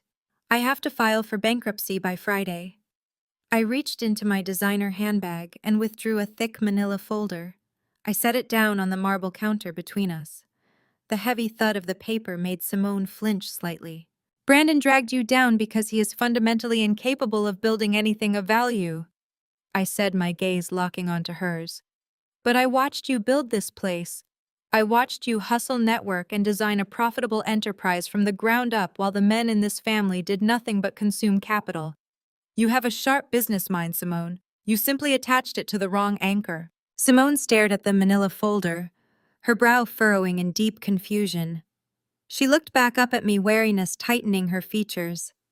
"What is that?" "The bank moved to liquidate this property at 9 o'clock this morning to cover Brandon's defaulted commercial loans," I explained, tapping the top of the folder with my index finger. "The federal authorities released the building from the criminal asset seizure because the initial seed money for this specific parcel was completely untainted. It was clean debt, but it was debt Brandon could never pay. The bank wanted it off their books immediately." Simone shook her head, taking a slow step backward. Nicole, I do not understand. What are you saying? I am saying that I had my corporate acquisitions team contact the bank directly. I continued, my voice steady and commanding. I bought the debt of this boutique from the bank an hour ago. I paid the commercial loan in full, wiping the slate completely clean. I opened the folder, revealing a stack of heavily notarized legal documents. The top page featured a bright blue seal and a space for a single signature. I slid the entire file across the cold marble, stopping it right in front of Simone's trembling hands. I withdrew a heavy silver fountain pen from my bag and set it gently on top of the crisp white paper. I am signing the building over to you free and clear, I announced. Happy Independence Day. Leaving Simone behind in her newly liberated boutique felt like tying off a frayed thread, but the tapestry of the Preston Empire was not yet completely unraveled. There was still the matter of the grand estate on the hill, the literal and figurative fortress where the matriarch of the family had retreated. David and Brandon were currently sitting in federal holding cells, their bail requests repeatedly denied due to the sheer magnitude of their financial crimes and flight risk potential. With the men incarcerated and their assets entirely frozen, the sprawling Preston mansion had quietly fallen into severe financial default. It was a spectacular, silent collapse. The bank wanted to liquidate the massive property immediately to recoup a fraction of their astronomical losses. They needed a buyer with vast liquid capital who could close the transaction in hours, not weeks. I was that buyer. I had finalized the purchase of the estate 3 days ago, ensuring absolute secrecy until the transfer of the deed was legally binding. Now the strict deadline for the previous occupants to vacate the premises had officially expired at noon. I sat in the back of my town car parked discreetly at the bottom of the long, winding driveway, watching the final act of this tragedy play out. A massive moving truck groaned up the paved incline, followed by a sleek black security vehicle. Inside the mansion, Susan Preston was completely unraveling. The frequent reports I received from the security team, tasked with monitoring the perimeter, painted a pathetic picture of delusion. Susan had fired the remaining household staff earlier that morning, screaming that they were all traitors. She had then proceeded to drag heavy antique furniture across the marble foyer, attempting to barricade the towering front doors. She steadfastly refused to accept the bleak reality of her situation. Her husband was facing 20 years. Her golden child was facing 15. The bank accounts were gone. The country club memberships were revoked. Her friends had blocked her number. Yet she clung to the physical trappings of her wealth as if they possessed magical properties that could reverse time. She sat on the cold floor of the grand entryway, surrounded by a mountain of designer handbags, clutching a rare crocodile Birkin to her chest like a life preserver. She wore a long, heavy mink coat over expensive silk pajamas, the thermostat having been shut off by the utility company 2 days prior. She was muttering to herself, constantly reorganizing her velvet jewelry boxes, pretending that the impending eviction was merely a clerical error that David would fix the moment he returned. The heavy, booming pounding on the front door shattered her fragile illusion. The foreman of the moving crew, a towering man named Marcus, did not wait for a polite invitation. He had a specific job to do and strict, precise instructions on how to execute it. When the door did not yield to his master key due to the barricade, he simply signaled 2 of his largest workers. They pushed against the heavy mahogany panels with synchronized force. The antique console table Susan had dragged across the foyer scraped violently against the polished marble floor, leaving deep, permanent gouges in the pristine surface. The huge doors swung open, letting in the harsh afternoon sunlight and a sharp blast of cold air. Susan shrieked, scrambling backward like a trapped, cornered animal. She frantically gathered as many luxury handbags as her arms could hold, her eyes wide, with a volatile mixture of pure terror and aristocratic outrage. She scrambled to her feet, her heavy mink coat dragging along the dusty floor. Marcus stepped confidently over the threshold, his heavy work boots leaving thick tracks on the expensive Persian rug. He held a metal clipboard in one hand and maintained an expression of absolute unwavering professionalism. He did not care about her expensive clothes. He did not care about her dramatic tears. He only cared about the official eviction order in his hand. "You cannot come in here!" Susan screamed, her voice echoing shrilly off the high vaulted ceilings. "This is private property. I am calling the police. You are trespassing. Get out of my house right now before I have you all arrested." Marcus checked his clipboard carefully, verifying the address and the specific instructions provided by my legal team. He looked back at Susan with tired, completely unimpressed eyes. "Madam, we have an official court eviction notice," he stated calmly, his deep voice cutting straight through her loud hysterics. "The property has been legally sold. You were officially required to vacate the premises by noon today. We are fully authorized to remove all remaining items and secure the building for the new owner." Susan dropped a quilted Chanel bag, freeing one hand to point a trembling, perfectly manicured finger directly at the chest of the foreman.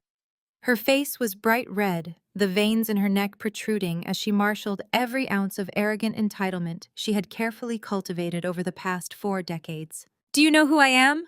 Susan yelled, stepping forward desperately, trying to use her sheer presence to intimidate a man twice her size. "I am the matriarch of this town. I sit on the board of every major charity. My husband practically owns this entire city. When he finds out you broke into our home, he will destroy your life." Marcus calmly reached into the front pocket of his heavy canvas work jacket and retrieved a ringing smartphone. He looked at the screen, nodded once, and held the device out toward the screaming woman. "The new owner would like a word with you," Marcus said, offering the phone. Susan stared at the device as if it were a venomous snake. She slowly reached out, her trembling fingers wrapping around the sleek metal casing. She lifted it to her right ear. "You were the matriarch. Now you are trespassing on my property. You have exactly 5 minutes before I have you physically removed." The mahogany walls of the federal courthouse felt heavy with impending judgment.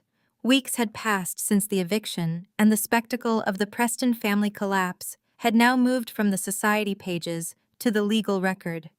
I sat at the witness stand, adjusting the microphone with deliberate precision. Across the aisle, Brandon sat beside his high-priced defense attorney, Arthur Sterling, a man famous for destroying witnesses and turning guilty men into victims. Brandon looked remarkably rested for a man facing federal prison. He wore a crisp navy suit projecting the aura of a misunderstood executive. He believed he was going to walk away from this. He genuinely thought the Golden Child armor was impenetrable. Sterling stood buttoning his jacket and approached the podium with the predatory swagger of a shark smelling blood. His defense strategy hinged on one desperate narrative. He needed to portray me as a mentally unstable sibling who had orchestrated an elaborate frame-up to destroy the brother she envied. Sterling did not waste time with pleasantries. He immediately launched into a vicious character assassination, pacing back and forth in front of the jury box. He painted a picture of a bitter, marginalized sister who could never quite measure up to her brother's brilliance. He read cherry-picked excerpts from old emails, twisting my requests for fair treatment into demands for unearned handouts.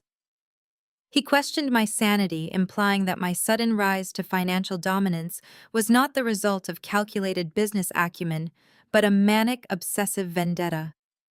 He asked leading questions about my previous financial struggles, trying to force me to admit that I harbored a deep hatred for my father and brother. I answered every question with a flat, emotionless tone. I did not raise my voice. I did not display a single ounce of the hysteria he was desperately trying to provoke. My absolute calm only frustrated him further. He needed me to crack under the pressure. He needed the jury to see the unstable emotional wreck he was describing in his opening statements. When his aggressive attacks on my corporate acquisitions failed to rattle me, Sterling paused. He took a long sip of water, recalibrating his approach. He pivoted to a much more personal target.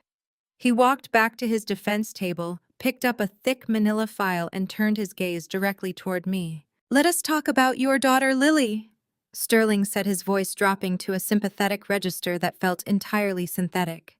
Raising a child alone is a monumental challenge, especially for a single mother without the resources of the Preston estate. He turned to face the jury, letting the implication hang heavily in the silent courtroom. He began listing the extensive costs of her specialized schooling, her medical care, and the daily expenses that I had struggled with for years, while the rest of the family lived in luxury. He looked back at me, his eyes gleaming with malicious intent. He stated that Lily was a significant financial burden, a heavy weight that had pushed me to the absolute brink of utter desperation. He accused me of fabricating the entire embezzlement scheme, forging the Cayman Island transfers, and hacking the foundation accounts simply because I was a desperate, impoverished mother looking for a massive payout. He claimed I framed Brandon to steal the family wealth and secure Lily's future. The courtroom held its collective breath. Brandon smirked, finally looking confident in his seat. He thought bringing Lily into this public spectacle would shatter my composure. He fully expected me to scream, to cry, to hurl insults, playing perfectly into their narrative of an unhinged, emotional woman who acted out of pure spite. I did not break a sweat. I simply adjusted my posture, folding my hands neatly in my lap. I looked directly at Sterling, letting a long, agonizing silence stretch across the courtroom until his smug expression began to waver. I leaned into the microphone, my voice echoing with crystalline clarity. I stated that my daughter was never a burden, but she was indeed the specific reason I began auditing the family accounts. I reached into the interior pocket of my tailored blazer and withdrew a small silver flash drive, holding it up for the judge and jury to clearly see. I announced that I had submitted a highly sensitive supplementary exhibit to the prosecution earlier this morning. The lead prosecutor stood up immediately, handing a thick stack of legally certified watermarked documents to the bailiff who distributed them to the judge, the jury, and a suddenly very pale Arthur Sterling. I explained exactly what the irrefutable paper trail contained. It was not just proof of the massive pension fund embezzlement. It was a meticulously documented timeline showing that exactly 3 weeks before the charity gala, Brandon had attempted to unlawfully breach a separate, completely private trust. It was a restricted trust account set up by my late grandmother, specifically for Lily's college tuition. Brandon had tried to funnel that money directly into his offshore Cayman shell company to cover his rapidly escalating margin calls. He was not just stealing from faceless corporate investors and pension funds.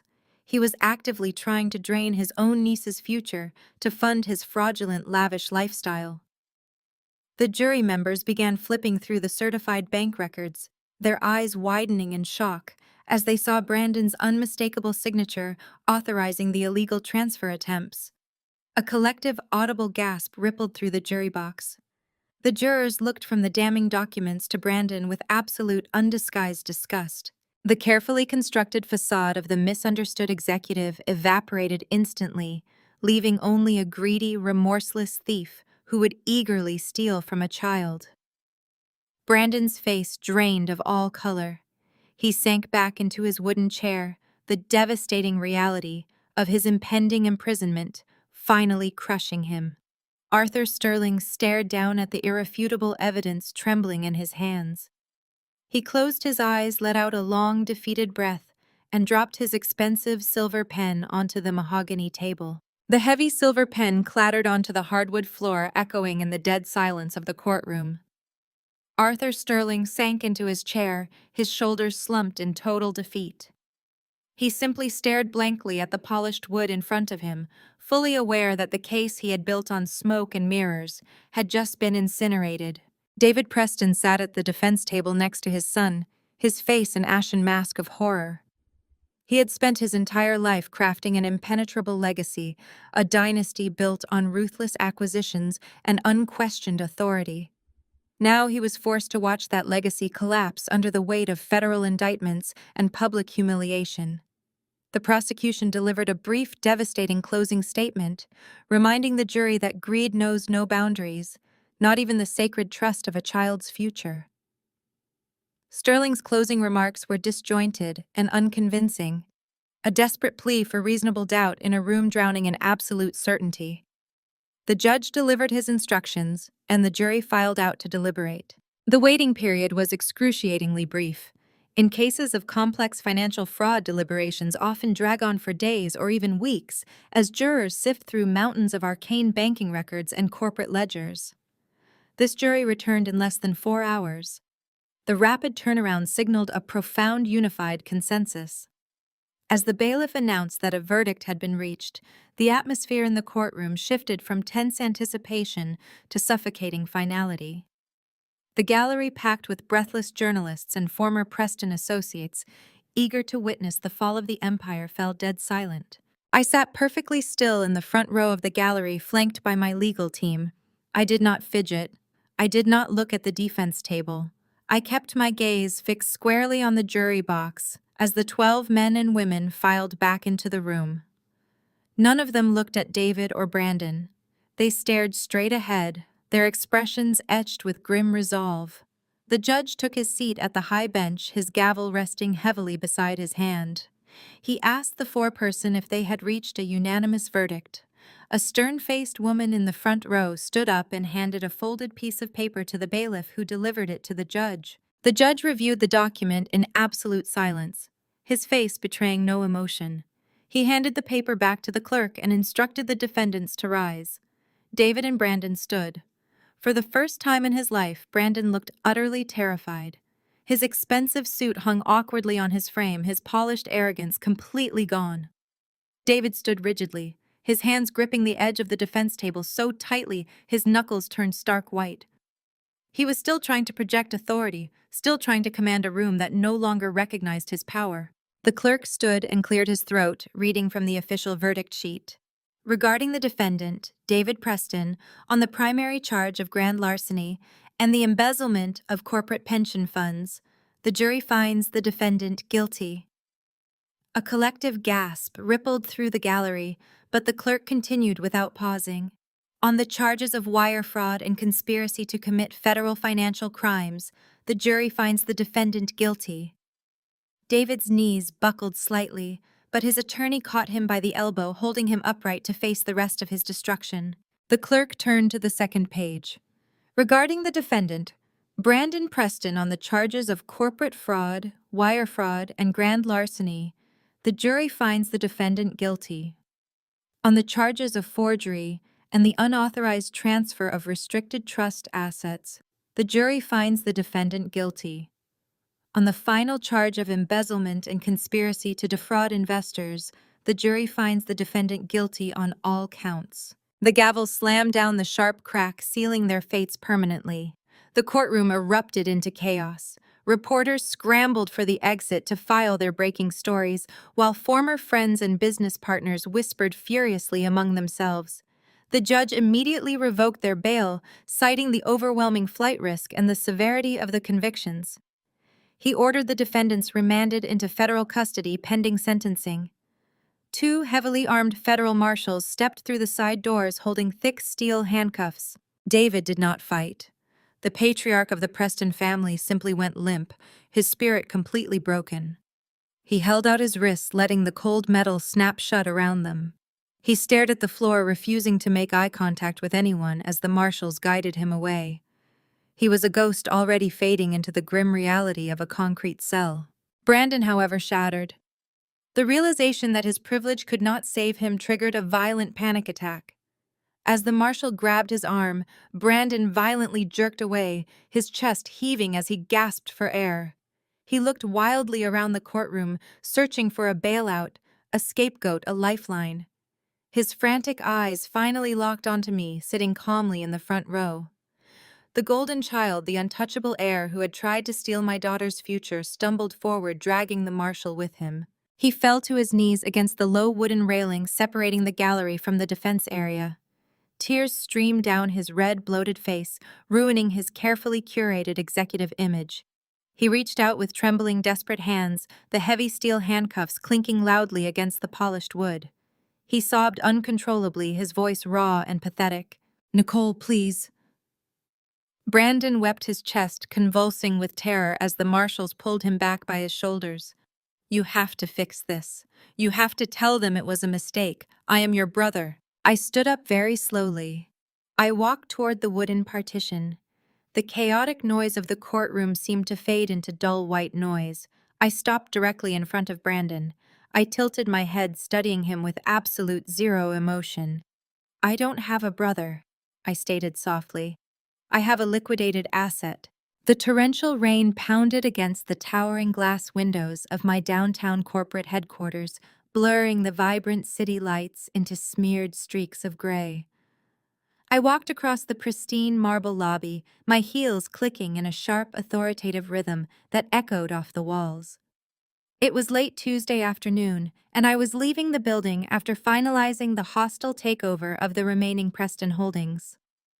My security detail waited by the exit when a frantic commotion near the revolving front doors brought me to a halt.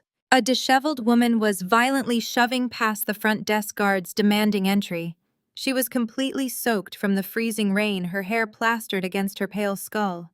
She wore a cheap, oversized plastic poncho over stained sweatpants, a jarring contrast to the sleek, aggressive luxury she had spent her entire life weaponizing.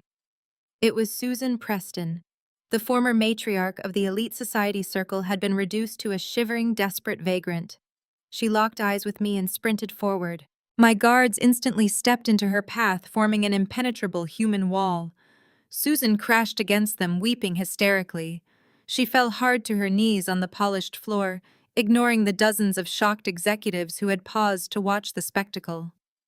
The absolute humiliation of groveling in public did not seem to register in her fractured mind. She had truly lost absolutely everything. "Nicole!" Susan shrieked, her voice echoing shrilly through the vast atrium. "Please, you must help me. The bank seized my sister's house this morning.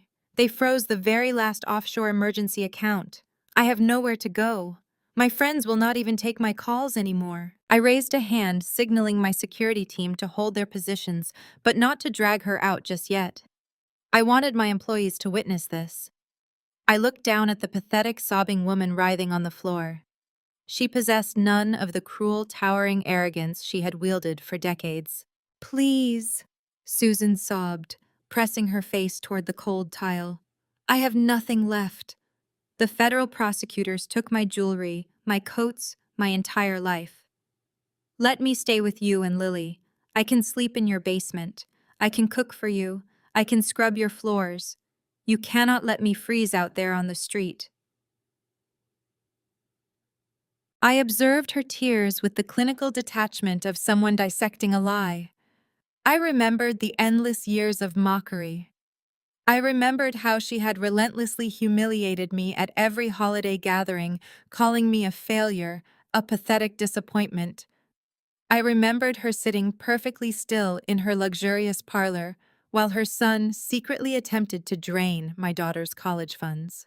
She had thrived within a parasitic system, happily watching me suffer to elevate her own status.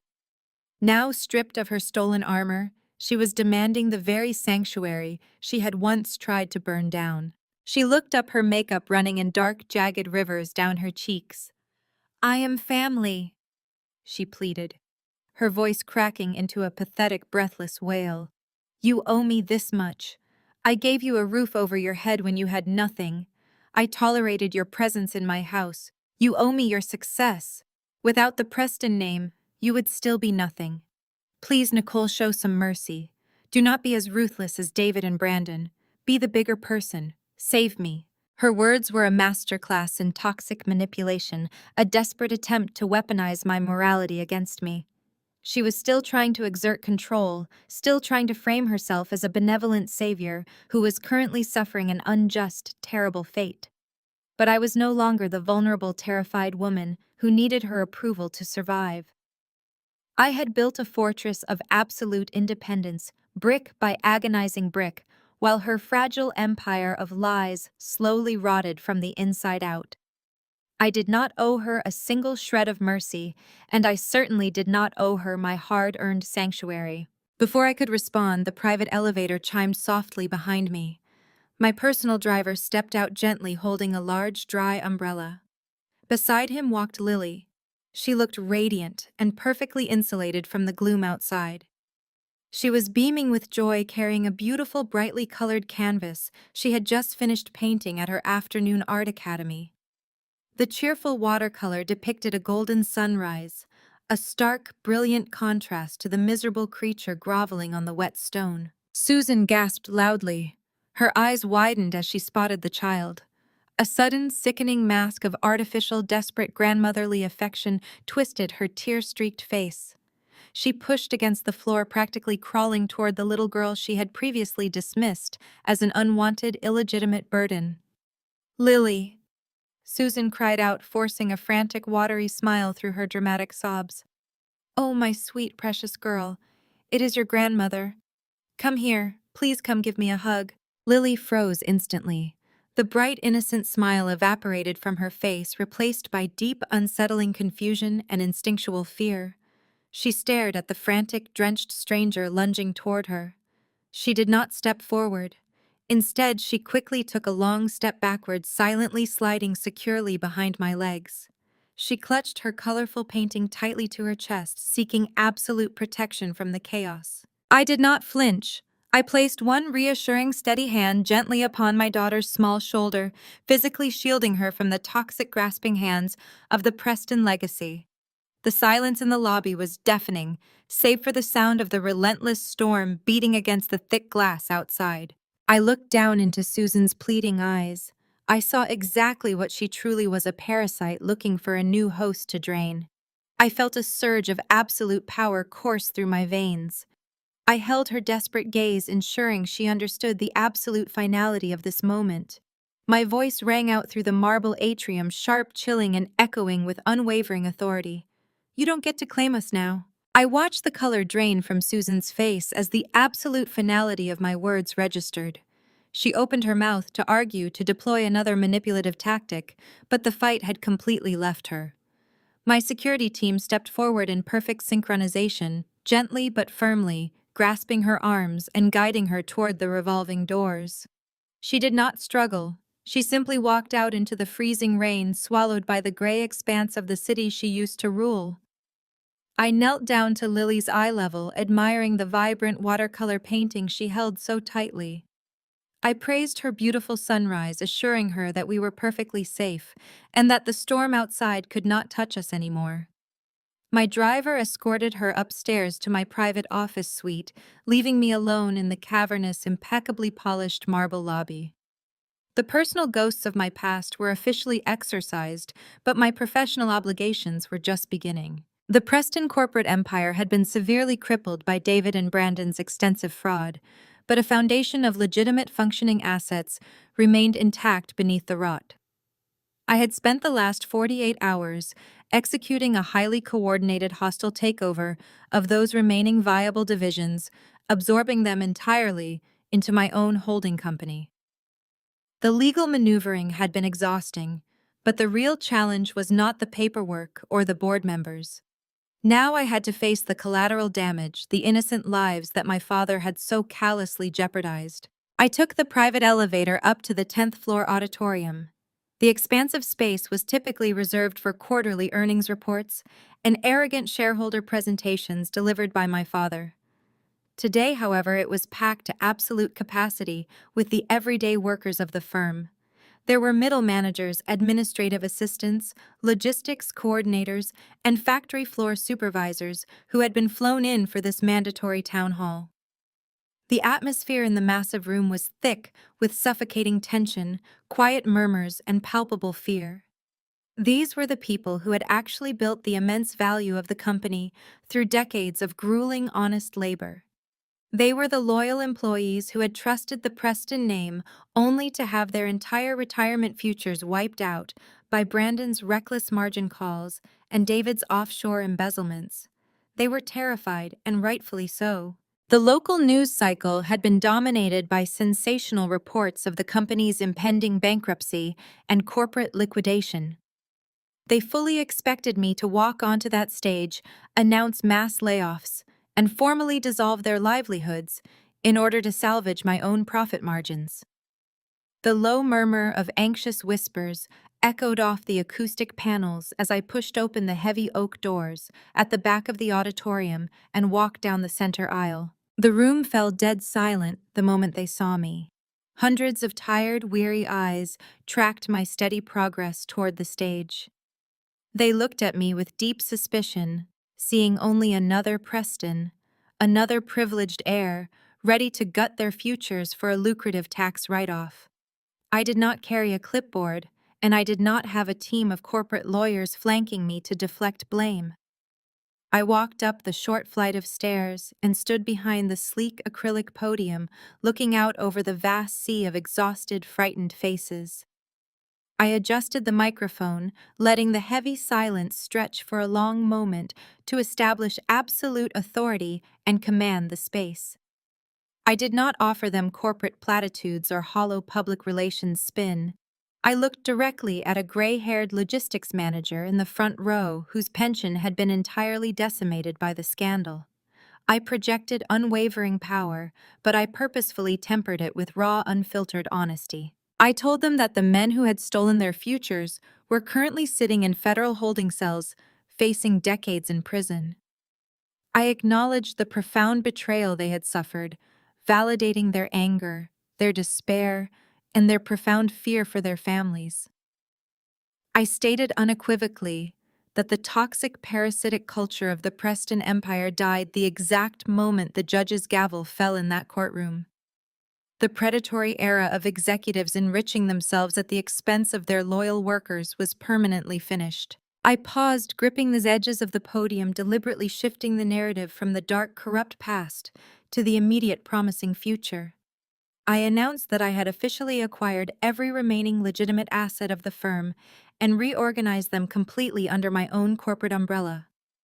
The fear in the room spiked noticeably as they braced themselves, anticipating the inevitable announcements of mass layoffs and severed contracts. I leaned into the microphone and delivered the decisive blow to their anxiety. I stated that effective immediately, not a single job would be eliminated. A ripple of confused murmurs washed through the crowd, but I raised my hand to maintain order. Furthermore, I announced that I had personally liquidated a substantial portion of my private tech acquisitions to create a secure, independent trust.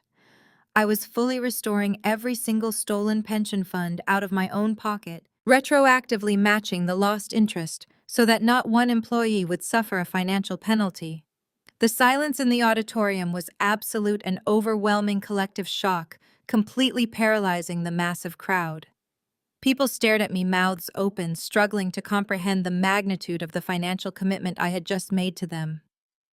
Before they could fully process the miraculous restoration of their life savings, I delivered the final fatal strike to my father's greedy legacy. I declared that moving forward, 20% of the new company's total equity would be irrevocably distributed among the workers.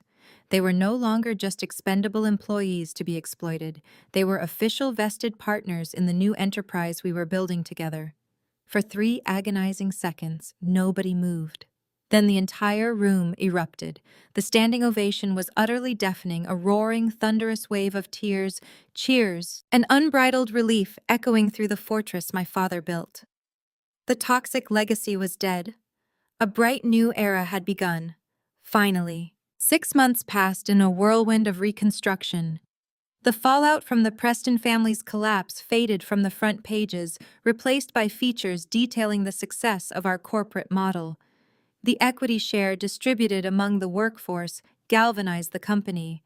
Productivity soared, morale reached historic highs, and the enterprise shifted from parasitic greed to collaborative innovation. I dismantled a toxic empire and built a fortress of shared prosperity. My focus was no longer on surviving the attacks of my former in-laws, but on nurturing the vibrant life I secured for myself and my daughter. That hard-won peace was physically palpable tonight. I stood inside the arched glass doorway of Simone's expanded boutique, taking in the magnificent transformation. Simone had been a steadfast ally during my darkest hours, a creative visionary who refused to bow to the vicious social pressures the Preston family orchestrated. Now she had rebranded her successful fashion boutique to include a high-end art gallery space. Tonight was the grand opening, and the event was an undeniable triumph. The room buzzed with the energetic hum of the city's cultural elite. Waiters balanced silver trays of champagne moving smoothly through the crowd of prominent collectors. The sleek minimalist aesthetic perfectly framed the diverse collection of contemporary artworks. Warm lighting cascaded down from the vaulted ceiling, illuminating the bold textures of the curated pieces. I smiled warmly as Simone navigated through a cluster of admiring patrons to greet us. She looked radiant, projecting the effortless confidence of a woman who boldly bet on her talent and won decisively. She embraced me tightly, her eyes sparkling with genuine joy. We had both fought grueling battles to establish our independence, and tonight was a shared celebration of our victories. She released me and knelt down to eye level with Lily, offering my daughter an encouraging smile. Lily was no longer the terrified child who hid behind my legs in a cold corporate lobby. Tonight she stood tall and poised, wearing a dark velvet dress that matched her newfound confidence. Her bright eyes scanned the crowded gallery with unadulterated wonder. The shadows of her past, the cruel dismissals from people who should have loved her, were gone. She was thriving. Simone gently took Lily by the hand and guided us toward the main exhibition space. The gallery was strategically designed to draw the eye toward a prominent alcove. A large crowd had already gathered there, murmuring in hushed, reverent tones. As we approached the viewing area, the guests politely parted, allowing us an unobstructed view of the gallery's undisputed centerpiece. It was a breathtaking, abstract painting that commanded absolute attention. The canvas was an explosion of raw emotion. Deep, turbulent shades of indigo and bruised violet dominated the lower half of the painting, swirling together in violent strokes that conveyed a profound sense of struggle. But as the eye moved upward, those heavy shadows shattered into sweeping arcs of gold, vibrant crimson, and blinding white. The transition was an explosive rupture of light conquering darkness. It captured the visceral journey of breaking free from suffocating constraints. I stood silently beside Lily, my heart swelling completely. I watched the faces of the seasoned art collectors around us. They were utterly captivated by the sheer emotional gravity radiating from the canvas. Standing at the front of the crowd was Arthur Sterling, a ruthless billionaire art investor whose endorsement could instantly launch a career. He studied the brushwork with intense, narrowed eyes, leaning in close to examine the chaotic interplay of light and shadow. He slowly stepped back, shaking his head in wonder. He turned his attention to Simone, his expression deadly serious. He did not bother with the usual polite, introductory small talk. He recognized raw, unfiltered genius, and he knew exactly what he wanted. He pulled a sleek platinum pen from his breast pocket and looked directly at the gallery owner. "Simone," Arthur stated, his voice carrying clearly over the ambient noise of the sophisticated crowd, "this piece is absolutely magnificent. It possesses a raw, visceral maturity that I have not seen in a contemporary debut in over a decade. The emotional depth is staggering. I want to acquire it immediately for my private collection. I am offering $50,000 effective right now. Who is the artist? I demand an introduction." A collective gasp rippled through the surrounding crowd.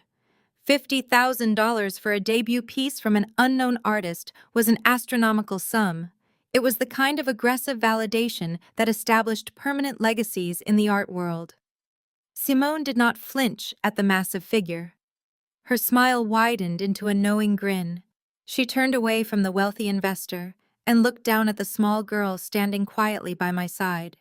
Simone extended her hand gracefully, pointing a long, elegant finger directly at my beautiful daughter. "Mr. Sterling," Simone announced, her voice ringing with absolute pride and unwavering certainty.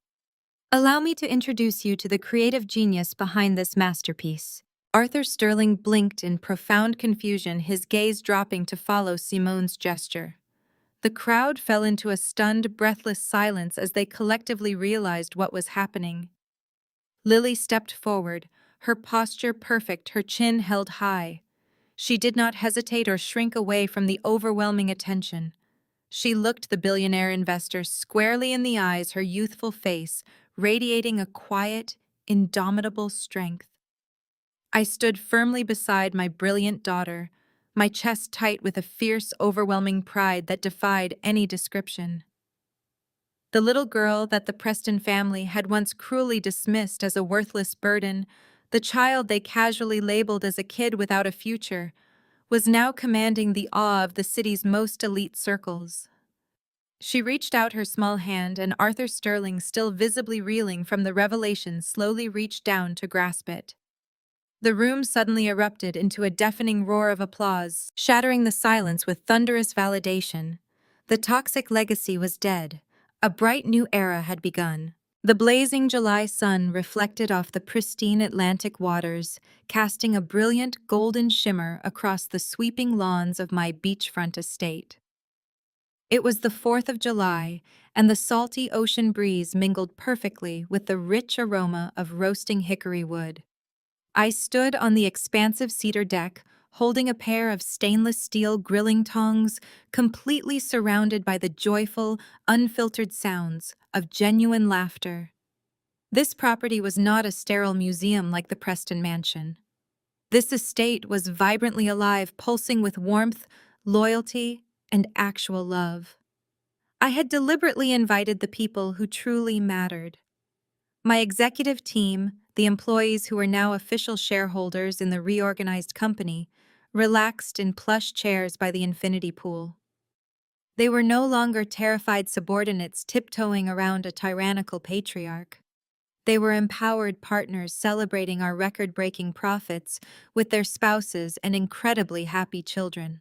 The air was filled with a sense of collective triumph. We had taken the ashes of a corrupt empire and forged an unbreakable, immensely profitable enterprise built on absolute integrity. Simone walked out onto the deck holding 2 crystal glasses of sparkling lemonade. She handed one to me, her eyes tracking across the immaculate coastline. She wore a stunning crimson sundress of her own design, the undisputed queen of the city's newly revitalized art district. Since that explosive gallery opening 6 months ago, our lives had accelerated into a stratosphere of unprecedented success. Arthur Sterling's aggressive acquisition of Lily's debut painting had triggered an absolute frenzy in the contemporary art world. My 10-year-old daughter was no longer just a talented child.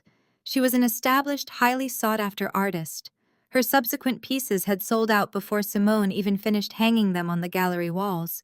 The money generated from her art went directly into an ironclad trust fund that I personally managed, legally insulated from any potential interference.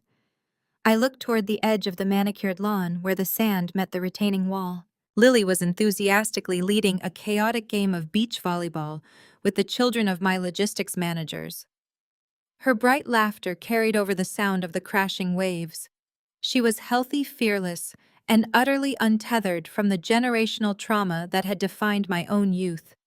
Simone clinked her glass against mine, offering a silent, knowing toast to the empire we had built entirely on our own terms. A sharp buzz from the estate intercom system momentarily interrupted the festive atmosphere. I walked over to the security panel mounted near the sliding glass doors and tapped the screen.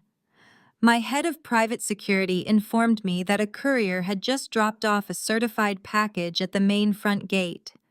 I instructed him to securely bring it directly to the deck without alarming any of our celebrating guests.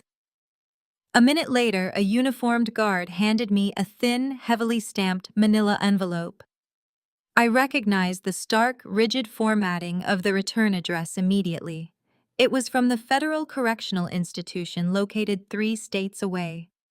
The sender was listed simply as Brandon Preston, inmate number 84729-054, serving a mandatory 20-year sentence for grand larceny and systemic federal wire fraud. I stared at the coarse brown paper, feeling absolutely nothing but a cold, clinical detachment. I tore the top edge open slowly and deliberately, pulling out a single, crumpled sheet of cheap lined paper. The handwriting was frantic, sloppy, and nearly illegible, a stark contrast to the polished, arrogant signatures he used to aggressively splash across fraudulent corporate acquisition documents. I read the pathetic words silently. Brandon was begging. The former golden child, the arrogant heir who had casually tried to drain my daughter's future to cover his own colossal failures, was now pleading for table scraps. He wrote extensively about the miserable, overcrowded conditions of his damp concrete cell, the terrible, inedible food, and the terrifying isolation of being stripped of his protective wealth.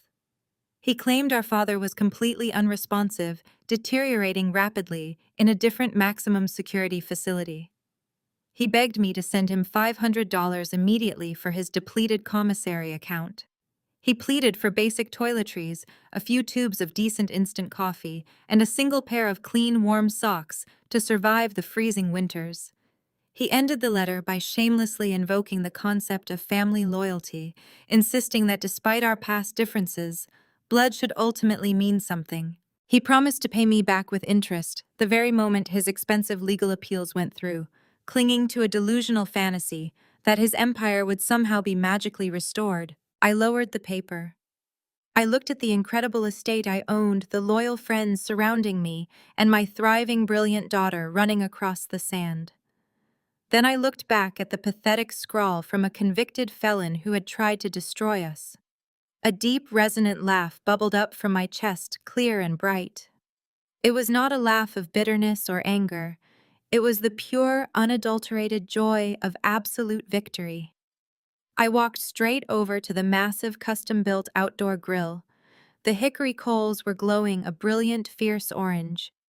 Without a single second of hesitation, I dropped Brandon's letter directly onto the hottest section of the grate. The cheap paper curled instantly, igniting into a bright flash of yellow flame.